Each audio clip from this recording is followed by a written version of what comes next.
de audio tendrás la más alta definición de sonido. La más alta definición de sonido. ¿Y las guitarras? Parlantes, amplificadores, megáfonos y micrófonos alámbricos e inalámbricos. Teclados Yamaha, Casio y MK. Las mejores baterías acústicas. En instrumentos de viento contamos con saxofones y trompetas. ¿Y las guitarras? También tenemos eléctricas, acústicas y con sus amplificadores de las mejores marcas Fender, Marshall, Randall y Crate. En Mundo Latino tenemos todo para los músicos y estudios de grabación. Mundo Latino, ubicados en la Tercera Avenida frente al Pájaro Azul. Todos los caminos de la música conducen a Mundo Latino. En este mes de mayo, WTV y su noticiero estelar te ofrece más noticias, más deportes, foros, debates, comparecencias y mucho más, solo por WTV y JBN, en horario de 12 del mediodía a 1 de la tarde. Espéralo muy pronto. Ha sido así durante todos los tiempos. Hay algo en nuestro sistema que no funciona muy bien en este mundo, pero no sabemos lo que es. Y está ahí, clavado en tu mente como una estilla. Esta sensación nos trae hasta aquí, hasta una realidad paralela a tu mundo, donde las cosas son explicadas de un punto de vista diferente. ¿Estás preparado para esto? Teorías de la conspiración.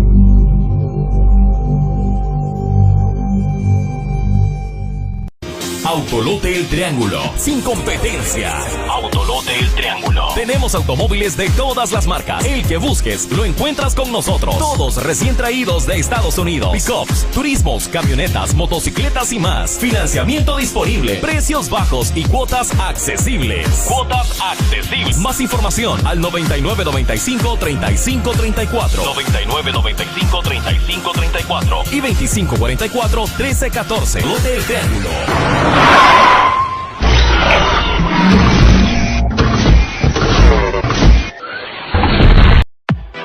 Sinmag S.A.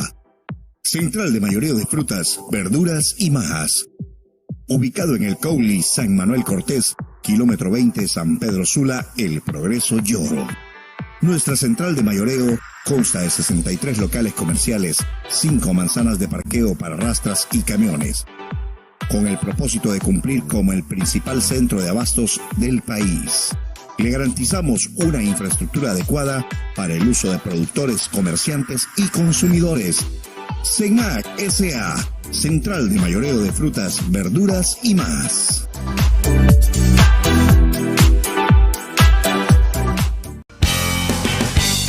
Fue algo que yo soñaba, pues que tener algo que yo soñaba de pequeño. Me decían a mí, wow, te quedó buena la comida, me decían, pero había algo que me faltaba y yo quería estudiar eso y no pude ingresar un año por economía, entonces, pero donde que mi hermano que está en Estados Unidos, él fue el que me apoyó en todo. Mi negocio se llama El Sabor del Chef Restaurante. Les ofrecemos lo que son los platillos de asado, de todo tipo de asado, chuleta, res, costilla, les ofrecemos las alitas, ofrecemos hamburguesas de pollo, de res, de pescado, les ofrecemos lo que son los ceviches peruanos, les ofrecemos el salmón. Invitamos a todos los chicos que sueñan con ser chef y emprender su negocio. Entonces los invitamos porque la Academia Washington es muy buena y se la recomiendo. Yo de ahí salí, Orgullo Washington. Nadie está mejor equipado para brindarte los servicios de control de plagas y sanitizaciones que el técnico de Truly Nolen. Con entrenamiento avanzado, conocimiento actualizado y décadas de experiencia, ya es parte de él saber exactamente lo que necesita cada cliente, inclusive antes de que el cliente mismo lo sepa. Sus habilidades no tienen rival, su servicio es incomparable y después de más de 80 años, hasta las plagas saben que no hay escapatoria. Servicios Truly Nolen. Visita trulynolenhn.com y agenda tu inspección gratis. Yo Voy, tu aplicación de envíos dentro de la ciudad. Nos dedicamos a hacer tu vida más fácil, a realizar todas tus entregas, llevar tus paquetes corporativos y hasta tus mandados personales. Descarga nuestra app, crea tu cuenta, dinos dónde recogemos y dónde entregamos. Nosotros nos encargamos del resto. Con nuestra app, sigue tus envíos en tiempo real. Recibe Recibe fotos de las entregas y paga mediante distintos métodos. Hacer tus envíos nunca ha sido tan fácil. En Yo Voy, nos movemos por ti. ¿Cansado de caminar, andar en bicicleta o andar en autobús? Te tenemos la solución, Confiauto. Somos una empresa líder en la importación de todo tipo de vehículos y los únicos que brindamos la opción de financiamiento en compra de vehículos en subasta. Importamos equipo pesado, recreación, trabajo y de lujo. Para más información, comunícate al 9436-7383. Confiautos, compramos, vendemos e importamos.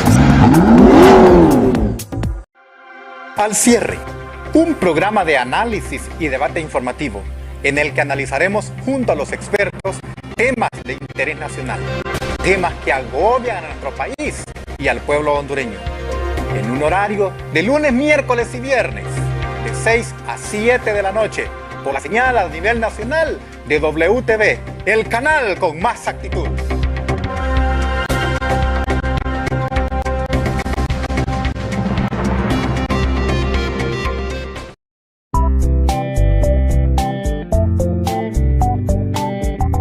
Conoce nuestros proyectos habitacionales. Estamos ubicados en Villanueva Cortés y en San Manuel Cortés. Solicita más información en nuestros teléfonos 9995-3534, 2516-8036.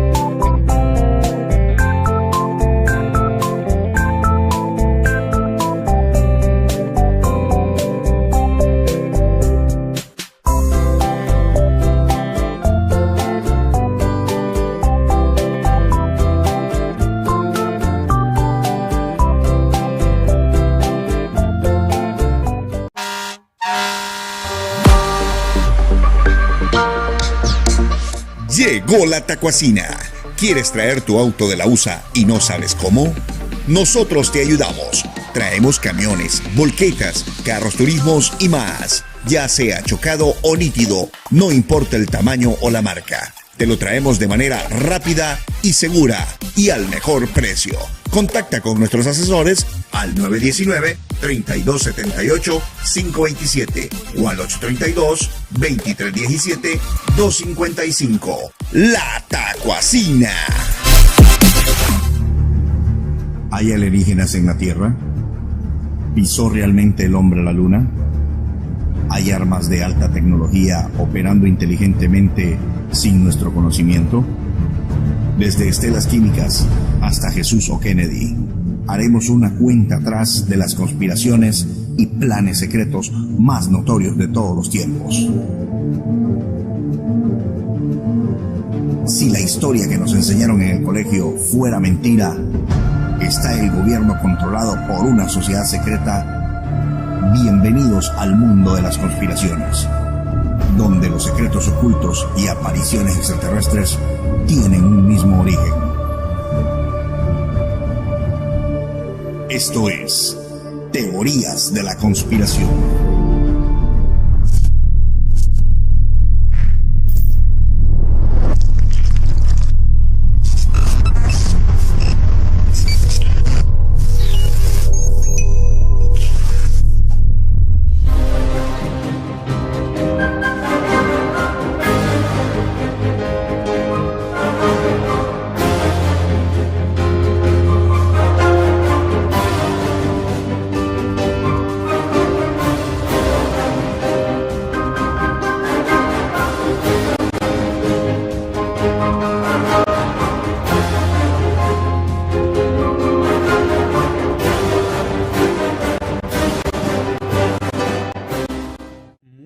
A todos, soy Oliver y hoy quería hablaros sobre los manuscritos ocultos en las cuevas de Qumrán. En 1947 se produjo uno de los mayores descubrimientos arqueológicos del siglo XX. Un pastor beduino que había perdido a una de sus cabras en el desierto de Judea descubrió accidentalmente una cueva en la zona de Qumrán, a orillas del Mar Muerto. Al entrar en la cueva se encontró con grandes jarrones de cerámica que contenían rollos de pergamino antiguo. Había descubierto nada más y nada menos que los manuscritos del Mar Muerto.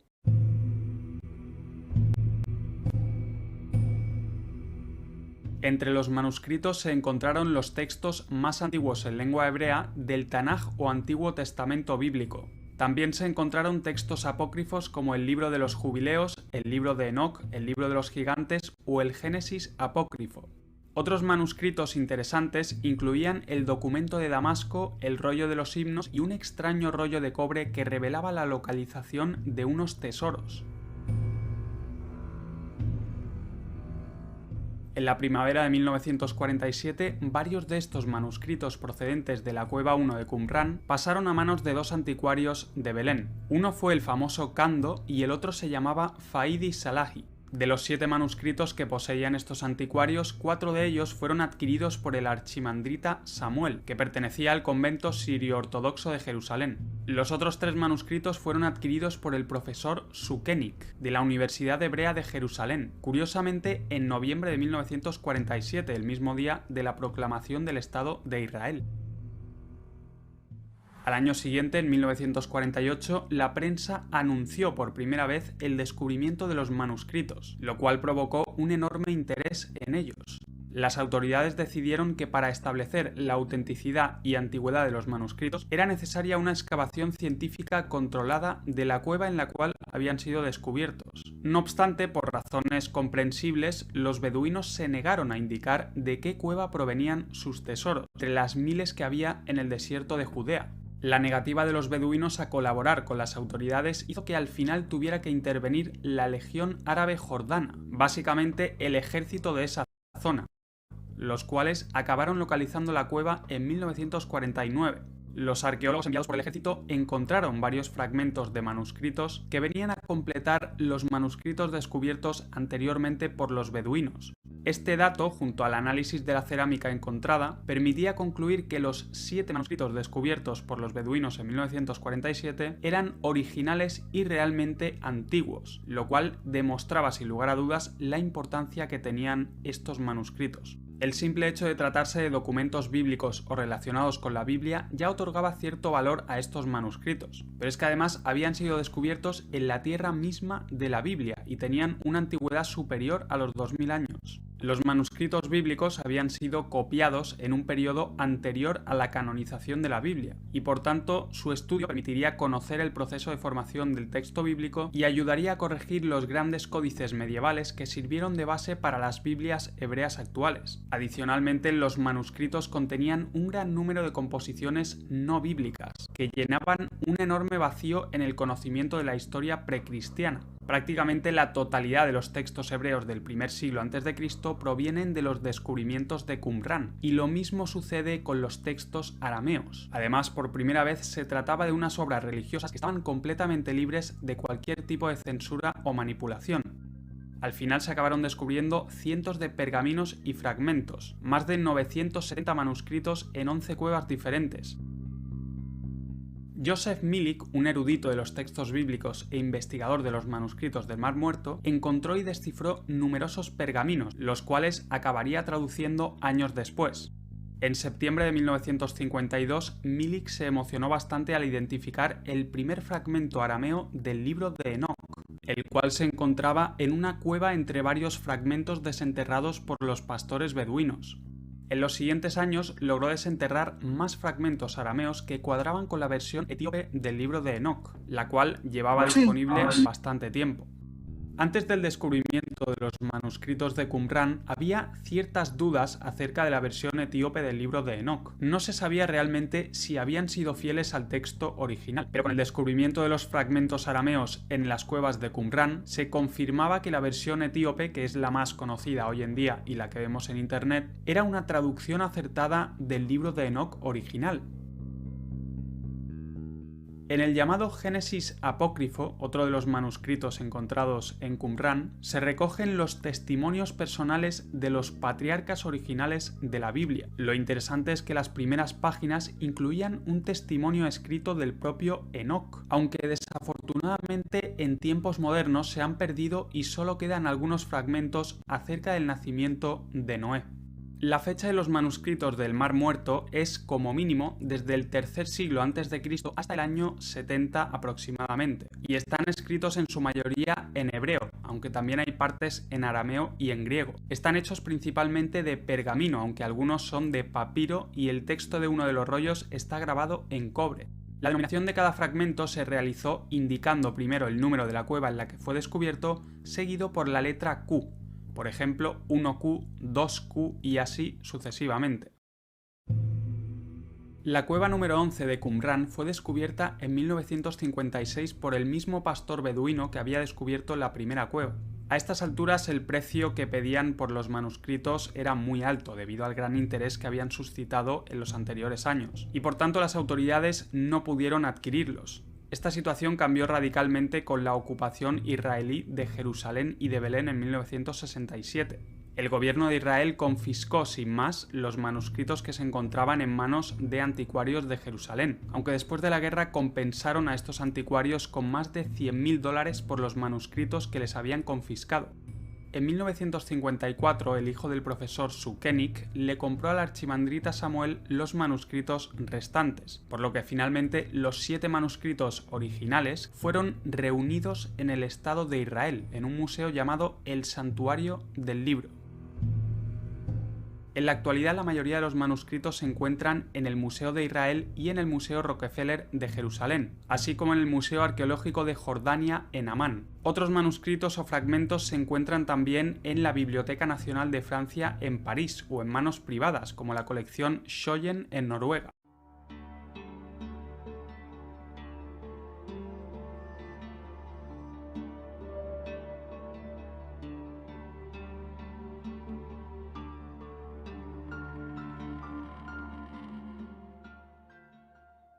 En el año 2010 se concretó un proyecto entre la empresa Google y la Autoridad de Antigüedades de Israel, con un costo de $3,5 millones, con el objetivo de digitalizar los 3.000 fragmentos del documento.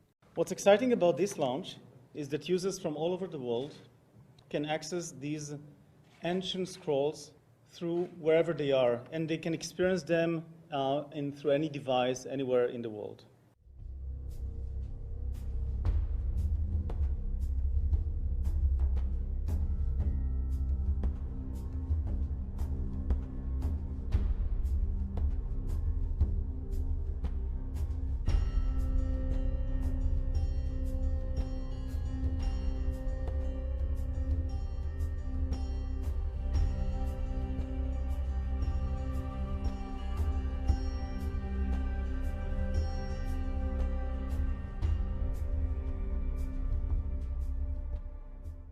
Luego en 2011 el Museo de Israel lanzó su propio proyecto digital de los manuscritos del Mar Muerto, el cual permite a los usuarios explorar estos antiguos manuscritos bíblicos con un nivel de detalle imposible de alcanzar hasta la fecha. Curiosamente, en 2013 el expresidente Barack Obama visitó los manuscritos del Mar Muerto junto al primer ministro israelí Benjamin Netanyahu. Seguramente la élite tiene un conocimiento oculto sobre estos manuscritos y saben de qué va la historia.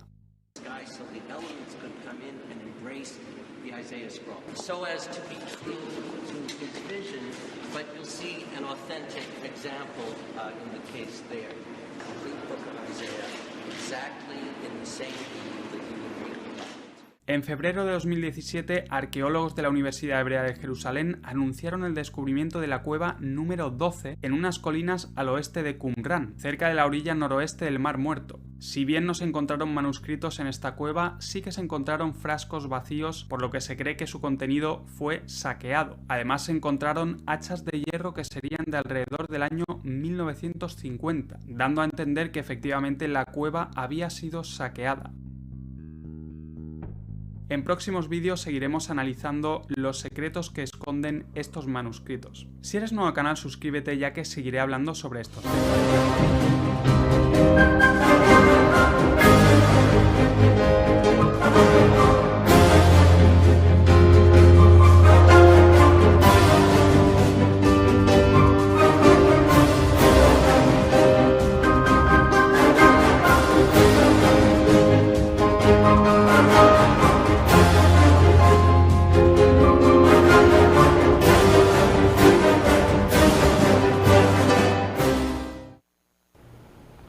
Muy buenas noches, sean bienvenidos a nuestro programa. programa Teorías de la Conspiración, donde lo invisible se hace visible.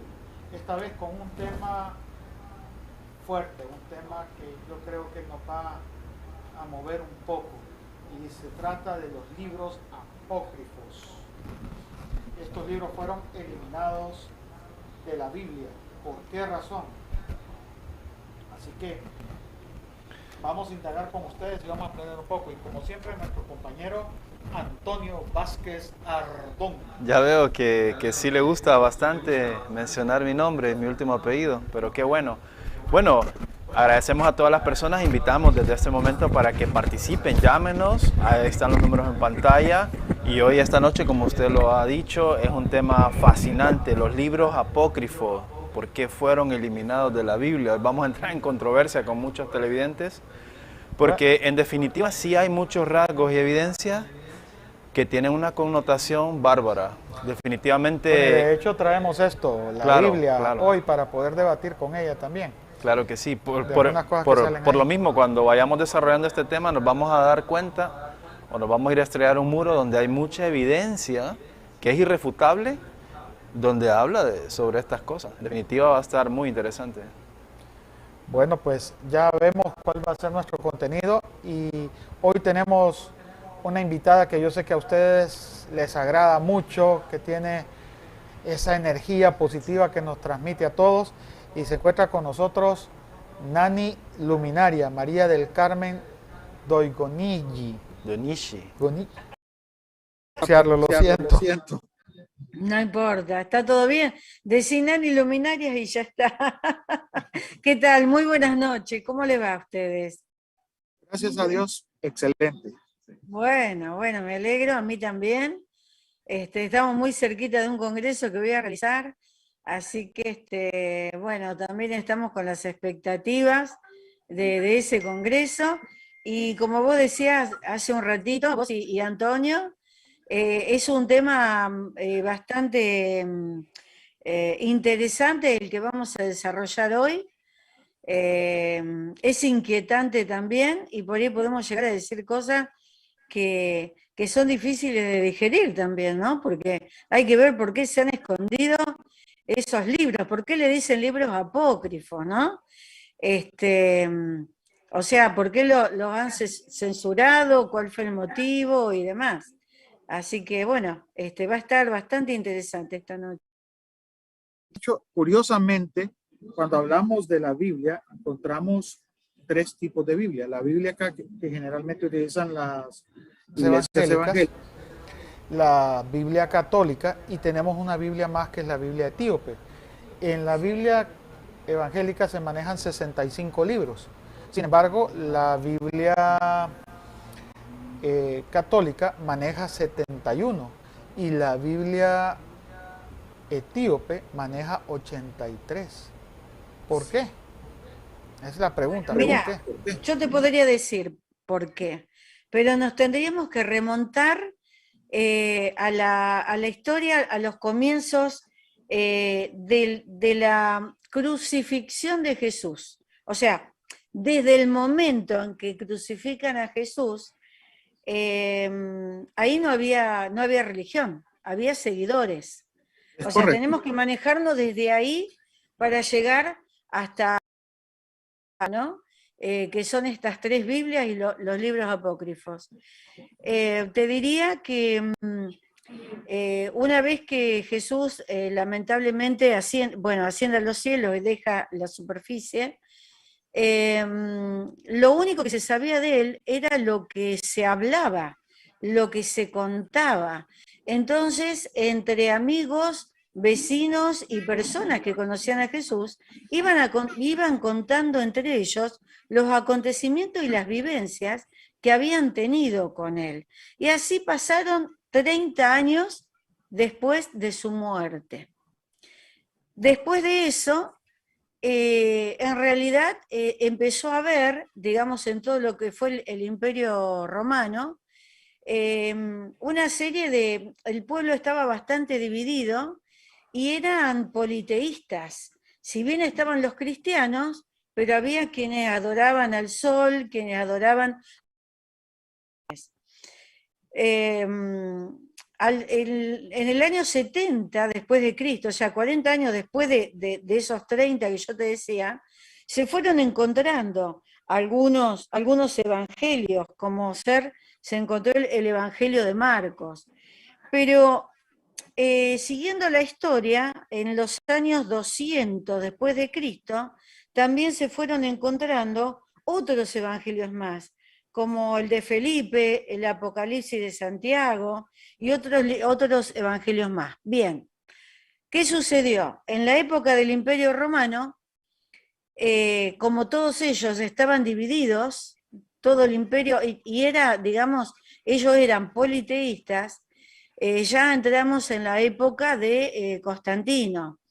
Entonces, él justamente en el año 312, antes de librar una batalla, tenía miedo de perderla, perdón,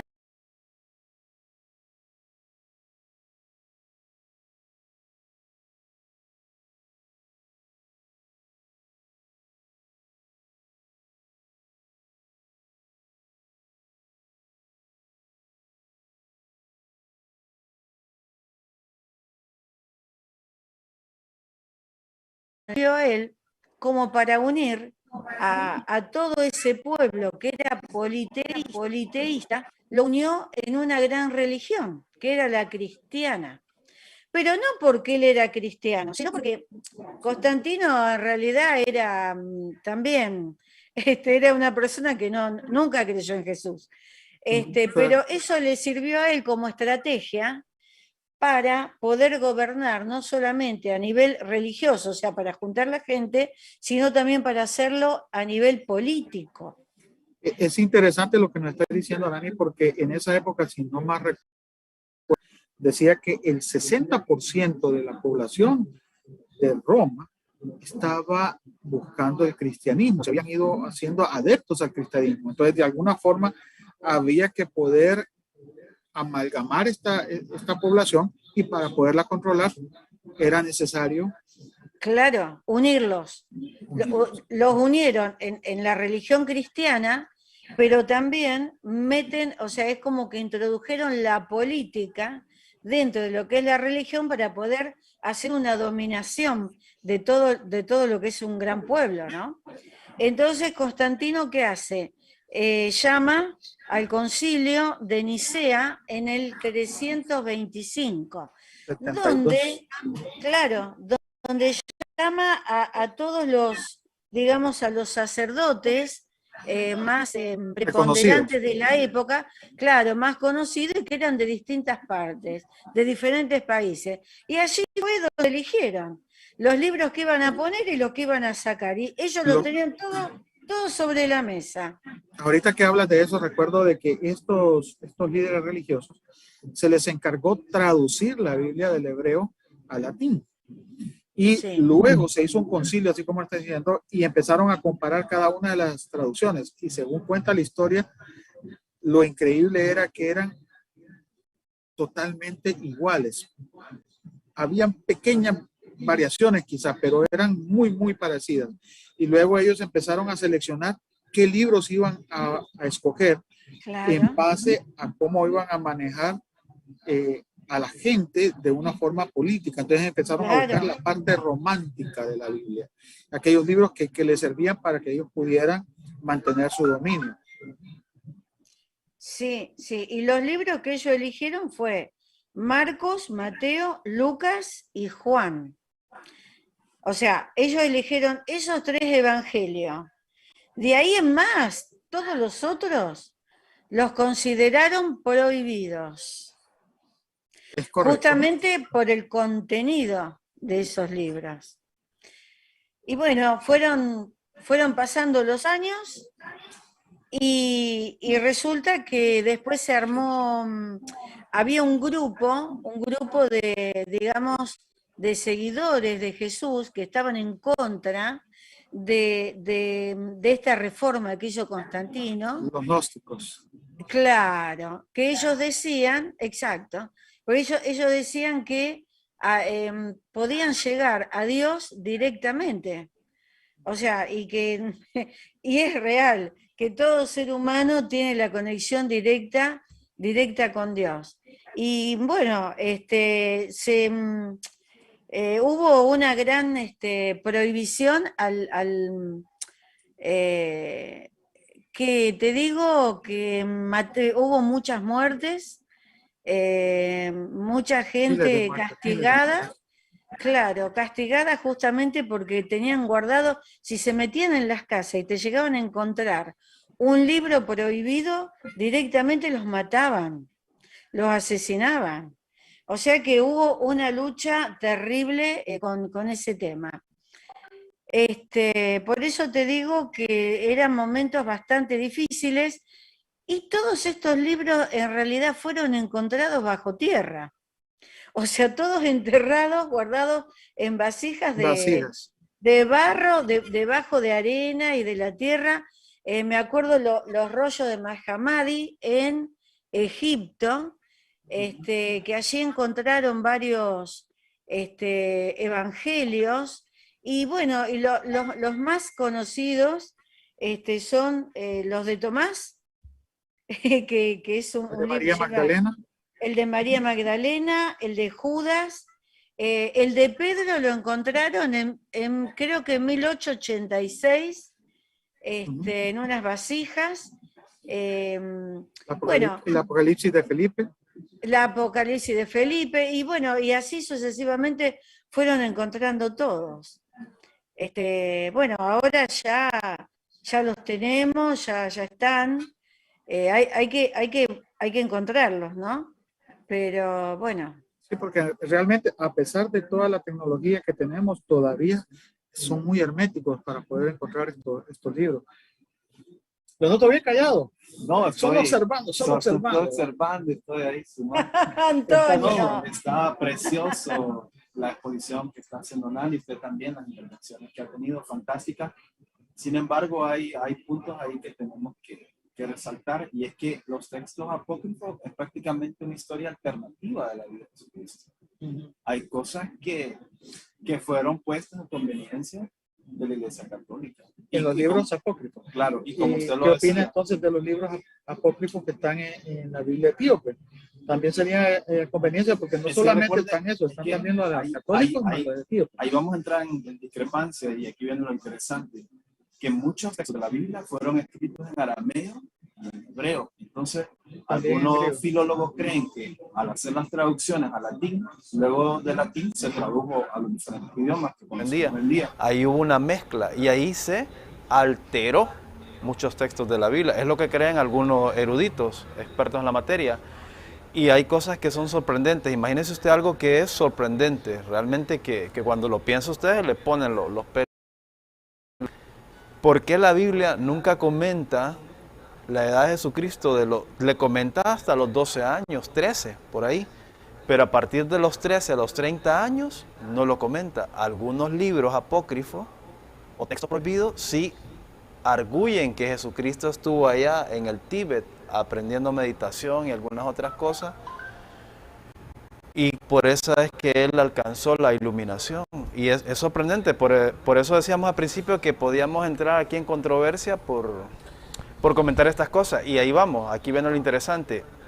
En la Biblioteca del Vaticano, que tiene 80 kilómetros de extensión literaria, ahí, precisamente ahí, están esos textos donde habla sobre estas cosas de Jesucristo. Pero ¿por qué no las divulgan? Porque no conviene. Recuerde que si nos vamos a lo que decía Nani, al año 30 de Jesucristo, o después de la muerte de Jesucristo, todo le culpaban a los judíos. Recuerde que los romanos maquillaron todo, y quien mató a Jesucristo fueron los romanos, por favor. Entonces, claro, no querían poner a los romanos en tela de juicio. Bueno, le voy a decir algo que... Y ahí hay muchas cosas que... De ejecutar a Jesucristo, es cierto. Claro. Fueron los romanos, pero a petición de los judíos. Y es que ahí vamos a entrar en controversias, y revisa la historia. Mucha gente le dijeron, hey, venía a decir aquí que crucifican a Jesucristo, o es mentira. No. Mira, yo lo que creo es que realmente los judíos eran seguidores de Jesús, porque cuando a él lo crucifican, María se retira con María Magdalena, y hacen todo digamos, un periplo con todos los seguidores de Jesús hacia Turquía. En Turquía incluso está la casa de María, y ellos encontraron un río subterráneo donde pudieron hacer un pozo y allí seguir con el ritual del bautismo, como lo hacen los cristianos. O sea, y esos eran todos judíos. Todos los que siguieron a María y a María Magdalena lo han hecho caminando y fueron todos hacia Turquía, en la parte de Éfeso. En los Efesios. Por eso digo, los que realmente, no nos olvidemos que los que mandaban y estaban en el gobierno eran romanos.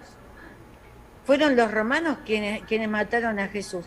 Y justamente en el libro de Judas, que también es un libro apócrifo, habla sobre la resurrección de Jesús, y ellos custodiaron la tumba de Jesús hasta último momento, porque tenían miedo que se la llevaran, tenían miedo que se lo robaran.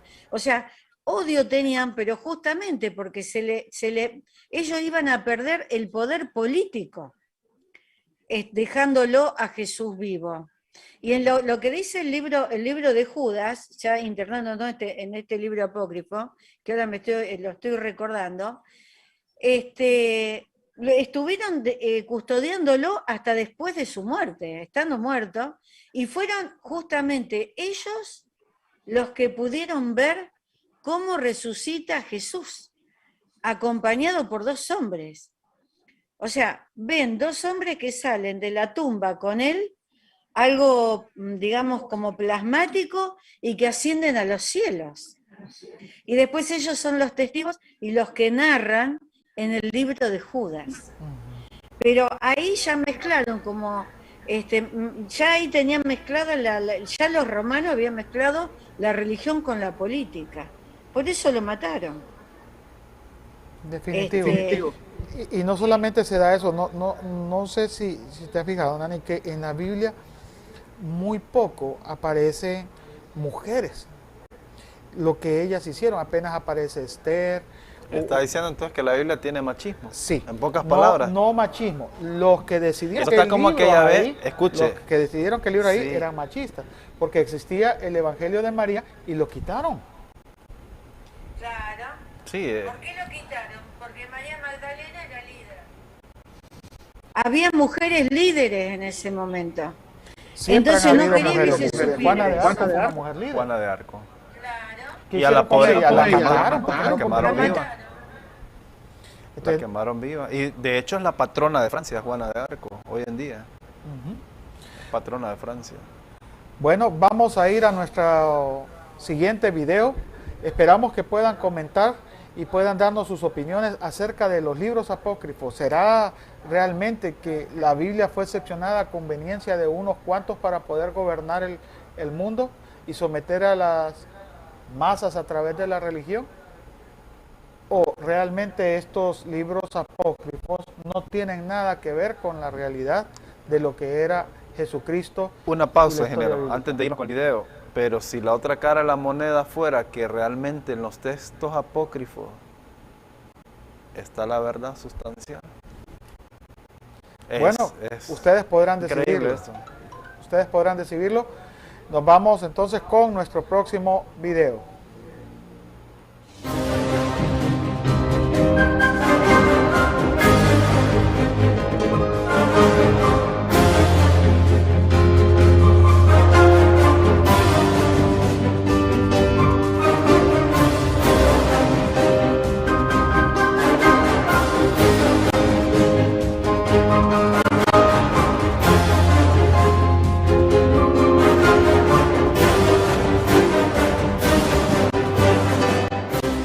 Buenas a todos, soy Oliver y hoy quería hablaros sobre lo que puede haber más allá del domo. Al descubrir el engaño de las agencias espaciales, a uno le viene la duda de qué hay realmente en el cielo, qué nos están ocultando. Para responder a esta pregunta vamos a analizar lo que dice el segundo libro de Enoch, también llamado Los secretos de Enoc, un texto no muy conocido pero que sin duda merece la pena investigar. Este manuscrito fue descubierto en 1886 por el profesor Matvej Sokolov en los archivos de la Biblioteca Pública de Belgrado. El texto fue preservado en eslavo antiguo, por lo que también se le conoce como Enoc eslavo. El primer libro de Enoc, el más conocido, habla del funcionamiento de las luminarias y este segundo libro de Enoc describe en detalle lo que hay arriba en los cielos. Habla de las experiencias que tuvo Enoc cuando fue arrebatado y llevado a los 7 cielos. Recordemos que en la Biblia se menciona muchísimas veces la existencia de varios cielos. Habla de los cielos en plural. El libro empieza relatando el ascenso de Enoc al cielo, después de que 2 seres gigantes se le apareciesen mientras dormía. Según Enoc, eran 2 hombres con alas de una estatura descomunal y que emanaban un brillo similar al del sol. Estos seres le dijeron a Enoc lo siguiente: no te asustes, pues el Señor de la eternidad nos ha enviado a ti. Hoy vas a subir al cielo con nosotros. Seguidamente le llevaron al primer cielo y le pusieron sobre las nubes. Y aquí viene algo sorprendente. En un plano más elevado, Enoc pudo ver el éter.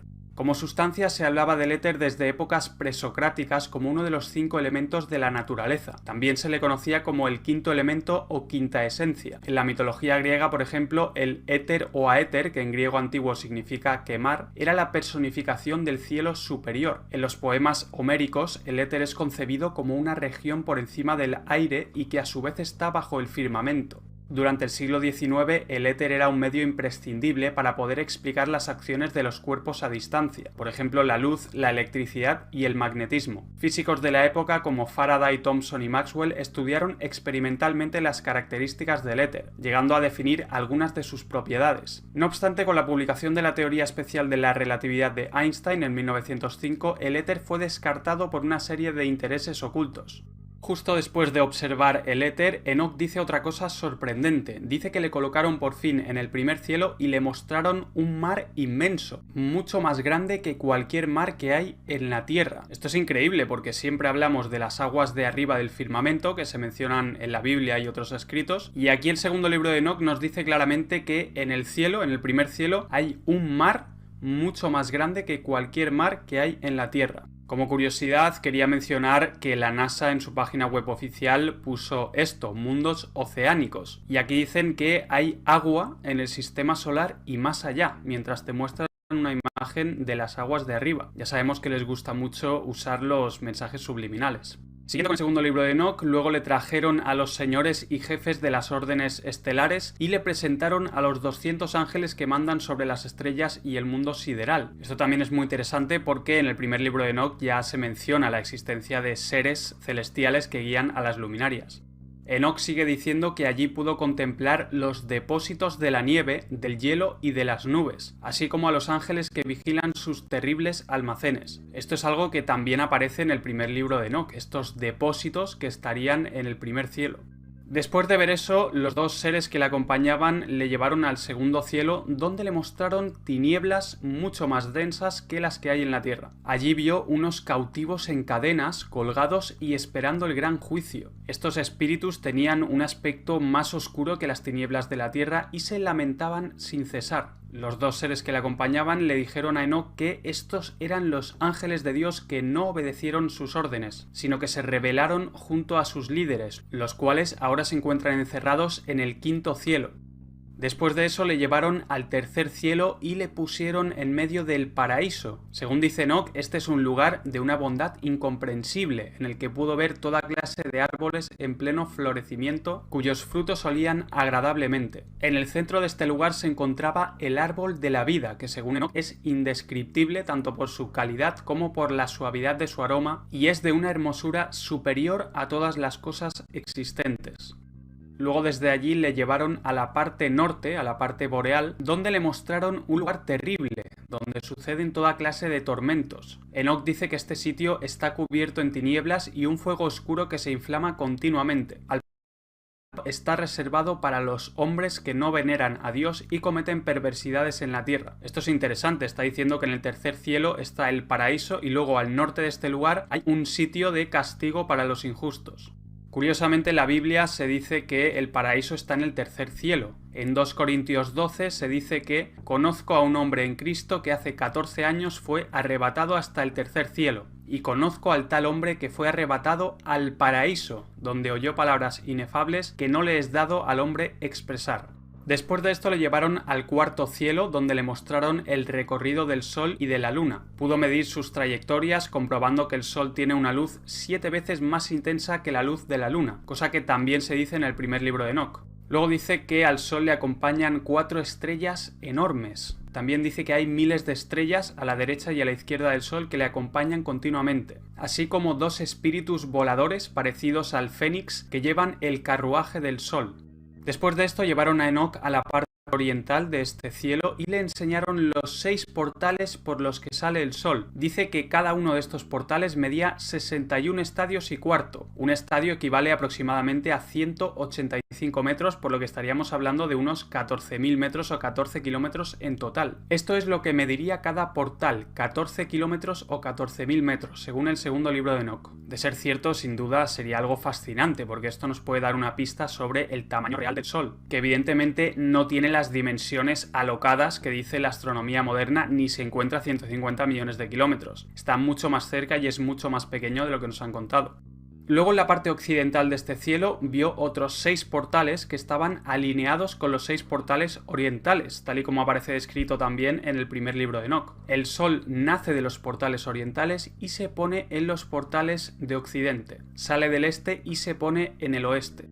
Después de ver esto le llevaron al quinto cielo, donde vio una cantidad innumerable de guerreros llamados Grigori. Su aspecto era como de hombres, si bien su estatura era mayor que la de los grandes gigantes de la tierra. Su faz era triste y el silencio de sus labios era perpetuo. Muy interesante que mencionen los gigantes de la tierra. Luego los 2 seres que acompañaban a Enoc le explican que estos Grigori eran los líderes de los ángeles caídos que se rebelaron contra Dios junto a su caudillo Satanael. Satanael es el nombre que tenía Satanás o Satán antes de descender. Estos Grigori descendieron desde el trono de Dios a la tierra, al lugar llamado Hermón, y corrompieron la tierra con sus fechorías. Las hijas de los hombres cometieron muchas abominaciones durante esta época, desobedeciendo la ley, mezclándose con ellos y engendrando a los grandes gigantes, los monstruos y la gran iniquidad. Vemos que aquí nos está hablando de nuevo de gigantes, que serían los hijos de los ángeles caídos y las mujeres humanas, y además menciona a los monstruos, cosa que ya vimos en mi anterior vídeo donde hablo de los híbridos que aparecen en mapas antiguos de la Tierra. Luego llevaron a Enoc al sexto cielo, donde vio 7 formaciones de ángeles, todos muy brillantes y gloriosos en extremo, y su oficio era formar órdenes y estudiar el curso de las estrellas, y contemplar la virtud y el desorden del mundo. Estos son los arcángeles, dice Enoc, que están por encima de los ángeles y ponen en armonía toda la vida del cielo y de la tierra. Desde allí le llevaron al séptimo cielo, donde vio una gran luz y las grandes milicias de fuego formadas por los seres incorpóreos. Allí le mostraron de lejos a Dios, que estaba sentado en su altísimo trono y rodeado de los ejércitos celestiales que le adoraban y cantaban himnos. Entonces Dios envió al arcángel Gabriel para que le tranquilizara y le pusiera frente a él. Es entonces cuando Enoc vio a Dios cara a cara. Dice que su faz irradiaba poder y gloria, era admirable y terrible e inspiraba temor, algo completamente sorprendente. Una vez allí, Dios le dice que Él ha creado todas las cosas, creó lo visible a partir de lo invisible, y le explica el proceso de la creación del mundo, un poco parecido a lo que relata Génesis 1, pero añadiendo bastantes detalles interesantes. Por ejemplo, dice que Dios forjó el firmamento y lo fijó sobre las aguas. Cabe recalcar la palabra forjar, que significa trabajar un metal y darle una forma definida. Y aquí dice que forjó el firmamento, y luego que lo fijó sobre las aguas, o sea que el firmamento va desde el cielo, desde lo más alto, hasta la superficie terrestre, hasta las aguas. Finalmente Dios le dice a Enoc que baje a la tierra y comunique a sus hijos y familiares todo lo que ha visto en los cielos, que le entregue los libros que ha escrito con toda esta información que ha visto en los cielos, para que sus hijos y familiares los lean y reconozcan a Dios como el único creador de todo lo existente, y para que transmitan estos libros de hijos a hijos y de generación en generación. Y curiosamente aquí estamos nosotros, analizando esta increíble información que no mucha gente conoce y que se encuentra en este segundo libro de Enoc. ¿Puede ser esto?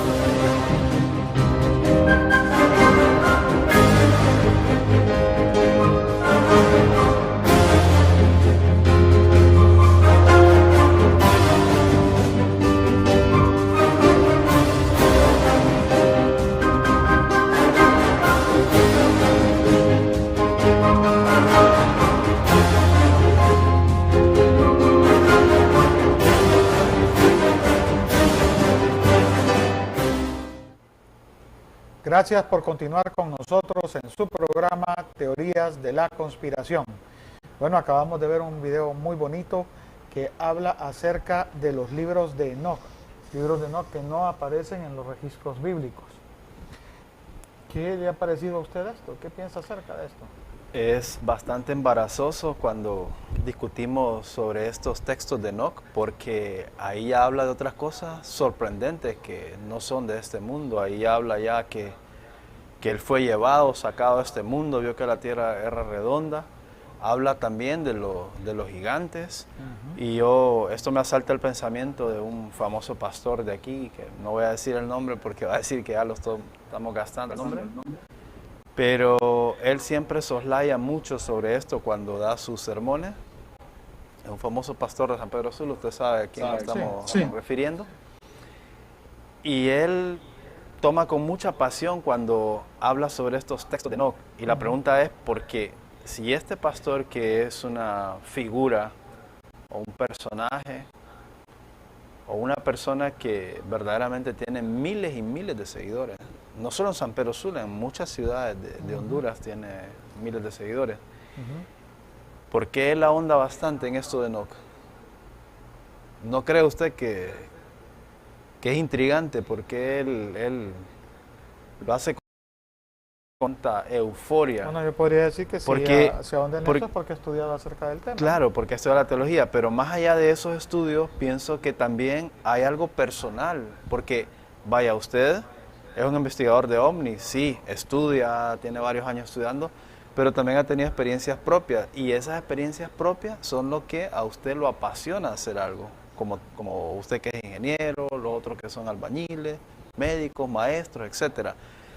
Entonces yo pienso que este pastor, si le apasiona tanto hablar de estos libros de Enoch, es porque ahí hay algo, y porque él ha tenido experiencia, porque sabe que esos libros fueron excluidos por algunas razones, que obviamente aquí estamos desarrollando eso, aunque son teorías evidentemente, pero teorías que, hombre, como que lo ponen a pensar a uno, ponen las barbas en remojo.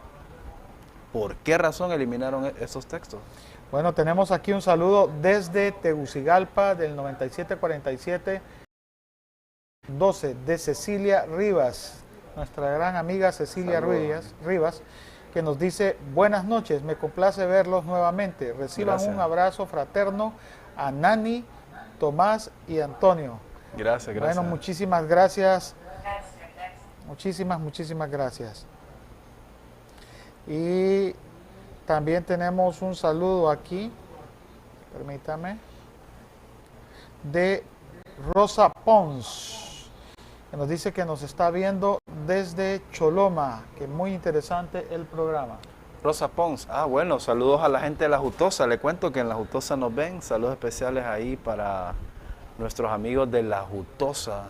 Hemos estado por ahí y bueno, gracias que están pendientes de Teorías de la Conspiración. Pero los amigos de Villanueva también. A ver cuándo el alcalde nuevo que está ahí en Choloma se propone pavimentar toda esa carretera de La Jutosa. Se pone horrible con las tormentas y ahorita llena de polvo y es una cantidad fuerte de gente que se mueve en La Jutosa. Y es un lugar precioso, tiene muchos recursos. Considero que no han explotado o quizás las autoridades no están interesadas en explotar estos recursos tan preciosos que tiene el país. Quiero robarme un minuto de algo que el edil de aquí, de San Pedro Sula, no sé, es difícil, yo creo que lo vamos a proponer a usted para que es el alcalde en los años venideros. No, porque gracias. Se habló tanto de un discurso, no van a haber peajes, no van a haber esto, y yo solo quiero decir algo, me voy a salir un minuto, pero al final llegamos al mismo punto de ignición. ¿Cómo es posible que están diciendo que al poner un peaje en el sur de San Pedro Sula se va a mejorar la situación? Por favor, es una payasada, es un argumento arcaico. El alcalde ¿Cómo va a creer usted que en su campaña que fuera los peajes? Pero ya lo van a poner en septiembre. Bueno, y lo peor de todo es que dice que esto es para mejorar hacia el sur. Por favor,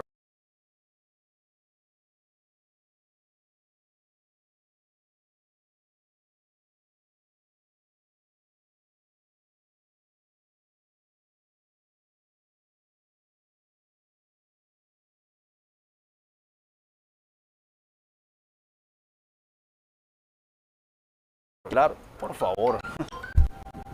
Definitivamente. Bueno, aquí tenemos vamos a tener una comunicación. llamada de Héctor. Buenas noches, don Tomás. Muy buenas noches, Héctor, ¿qué tal? Aquí viendo el programa, que el tema está muy interesante sobre los libros apócrifos que han sido eliminados de la Biblia. Correcto. El escrito más sonado es el libro de Enoch, pero hay muchos libros que nos han aumentado, como el Evangelio de Pedro, el Evangelio de Judas, el Evangelio de los egipcios. Mucha escritura que no fue puesta en la Biblia. Pero el libro de Enoch habla mucho sobre seres gigantes y ángeles.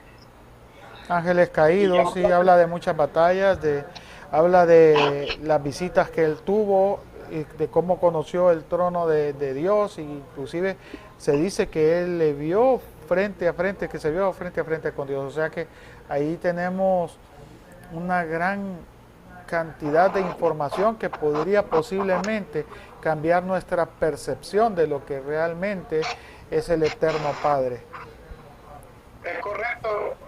Yo asocio la escritura de Enoch de los gigantes, de los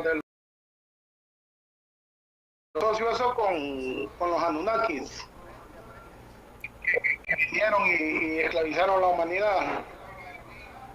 Ya. Pienso que es lo más correcto en la explicación sobre los Anunnakis, y es el libro de Enoch, porque ahí habla de los gigantes. Bueno, pues que él fue llevado al cielo. Y miró la redondez de la tierra, el círculo de la tierra, y también cuando dice que vio la plenitud de la tierra, o sea, ahí hay la tierra plana, dice que vio la plenitud y la planeta de la tierra, pero en otro dice que vio el círculo de la tierra por tierra. Eso queda de mucho análisis, ¿no? para los que estudian las escrituras, la forma de la tierra. ya entiendo. Bueno, pues cuando hablan del círculo de la tierra también puede referirse a la redondez de la tierra, que es una forma de decirlo al hacer la traducción de lo que está queriendo decir ahí. Y al ver la plenitud de la tierra, no necesariamente estamos diciendo que la tierra es plana, sino el esplendor de la tierra, todo el fulgor de lo que era la tierra. Tal vez ese punto de vista puede ser visto así. Sí me acaba de llamar la atención algo cuando habló de los evangelios egipcios. Ajá. Un saludo ahí para la invitada, yo creo que es Iluminaria, ¿no? Sí, es Nani Luminaria. Ella me gusta ella porque ella tiene bastante conocimiento y su explicación es muy amplia. Un saludo para ella. Bueno, aquí Nani le retorna las gracias. Antonio también, que Antonio es otro gran conocedor ahí, y usted también, don Tomás. Usted, mi respeto, usted sabe bastante también. Gracias, Héctor. Muchas gracias, Héctor. Bueno, buenas noches. Muchas gracias. Buenas noches. Fíjese que cuando él está hablando acerca de los evangelios egipcios, Nani, me llama la atención un escrito. Usted se acordará que en la Biblia se habla de un personaje que llegó a convertirse en el número 2. Era el segundo después del faraón. Nadie era más importante que él, y nos referimos a José. Y la historia es muy bonita, ¿verdad? Y especial, porque cuenta cómo sus hermanos lo venden, pasa un periodo donde es esclavo, luego pasa a manos de Putifar, es deseado por la esposa de Putifar, él trata de cumplir con la palabra de la ley de castidad, y por ser fiel es preso y estando en la prisión, él conoce ahí unas personas de mucha influencia en el poder que habían caído y estaban presos, y les, ¿cómo le decimos a esto? Bueno, él le leía los sueños. Les leyó los sueños. ¿Cuál es el significado de los sueños? Y estos hombres salen libres y pasan muchos años y ocurre un sueño tremendo en el faraón, y él llega, ¿verdad? Y le lee el sueño al faraón, le dice lo que va a pasar, le predice, y el faraón lo convierte en el gran almacenador. Pero la historia que yo quiero contar es esto. Se supone que dentro de la tradición judía, el judío se casa con judío. El egipcio se casaba con egipcio, por eso el pueblo judío se mantenía tan aparte, porque había una separación. Pero dentro de la recompensa que le da el faraón está el que se case con una judía. Y de ribete, con una egipcia. Y de ribete, esta egipcia era la hija del sumo sacerdote. Entonces, ¿cómo puede pasar esto? ¿De dónde viene? Y él tuvo ahí 2 hijos, ¿verdad? Que uno de ellos es Manasés y el otro es... No recuerdo ahora mismo. No lo recuerdo, lo vamos a recordar más tarde. Bueno, lo que pasa es que esto ya viene de esta historia de la cruza de los egipcios con los judíos. Viene ya de hace más de 10.000 años antes de Cristo. Cuando los egipcios en realidad son una mezcla de la raza negra con la raza blanca. Correcto. Vos fíjate que el egipcio tiene rasgos de cara de una persona blanca, pero cutis morocho, totalmente morocho. Él la cruza con la raza negra, que es la más antigua de la tierra. Y después se cruza el egipcio con el judío, y podemos llegar a ver en Israel que están los judíos sefaradí, que vos los ves caminar y te parece que son egipcios. Hasta ellos, las mujeres se peinan con unos tocados hacia atrás, tienen el pelo negro y todavía con unos rodetes increíbles, que parecen realmente parecen faraonas. O sea, tienen en sus genes la sangre de los egipcios, pero son israelíes, viven allí en Israel. O sea, esa cruza, y después tener los eskenazi, que ya son los blancos, los judíos blancos que se extendieron en toda la tierra, ¿no? Cuando hicieron la diáspora. Pero esta cruza hizo que vos por ahí te confundes y allá y decís, pero ese es un egipcio o es un judío. Y no, son judíos muy morochos. Sí, pero a mí lo que me llama la atención de esto, como no se podía, ¿cómo logró José casarse con esta joven?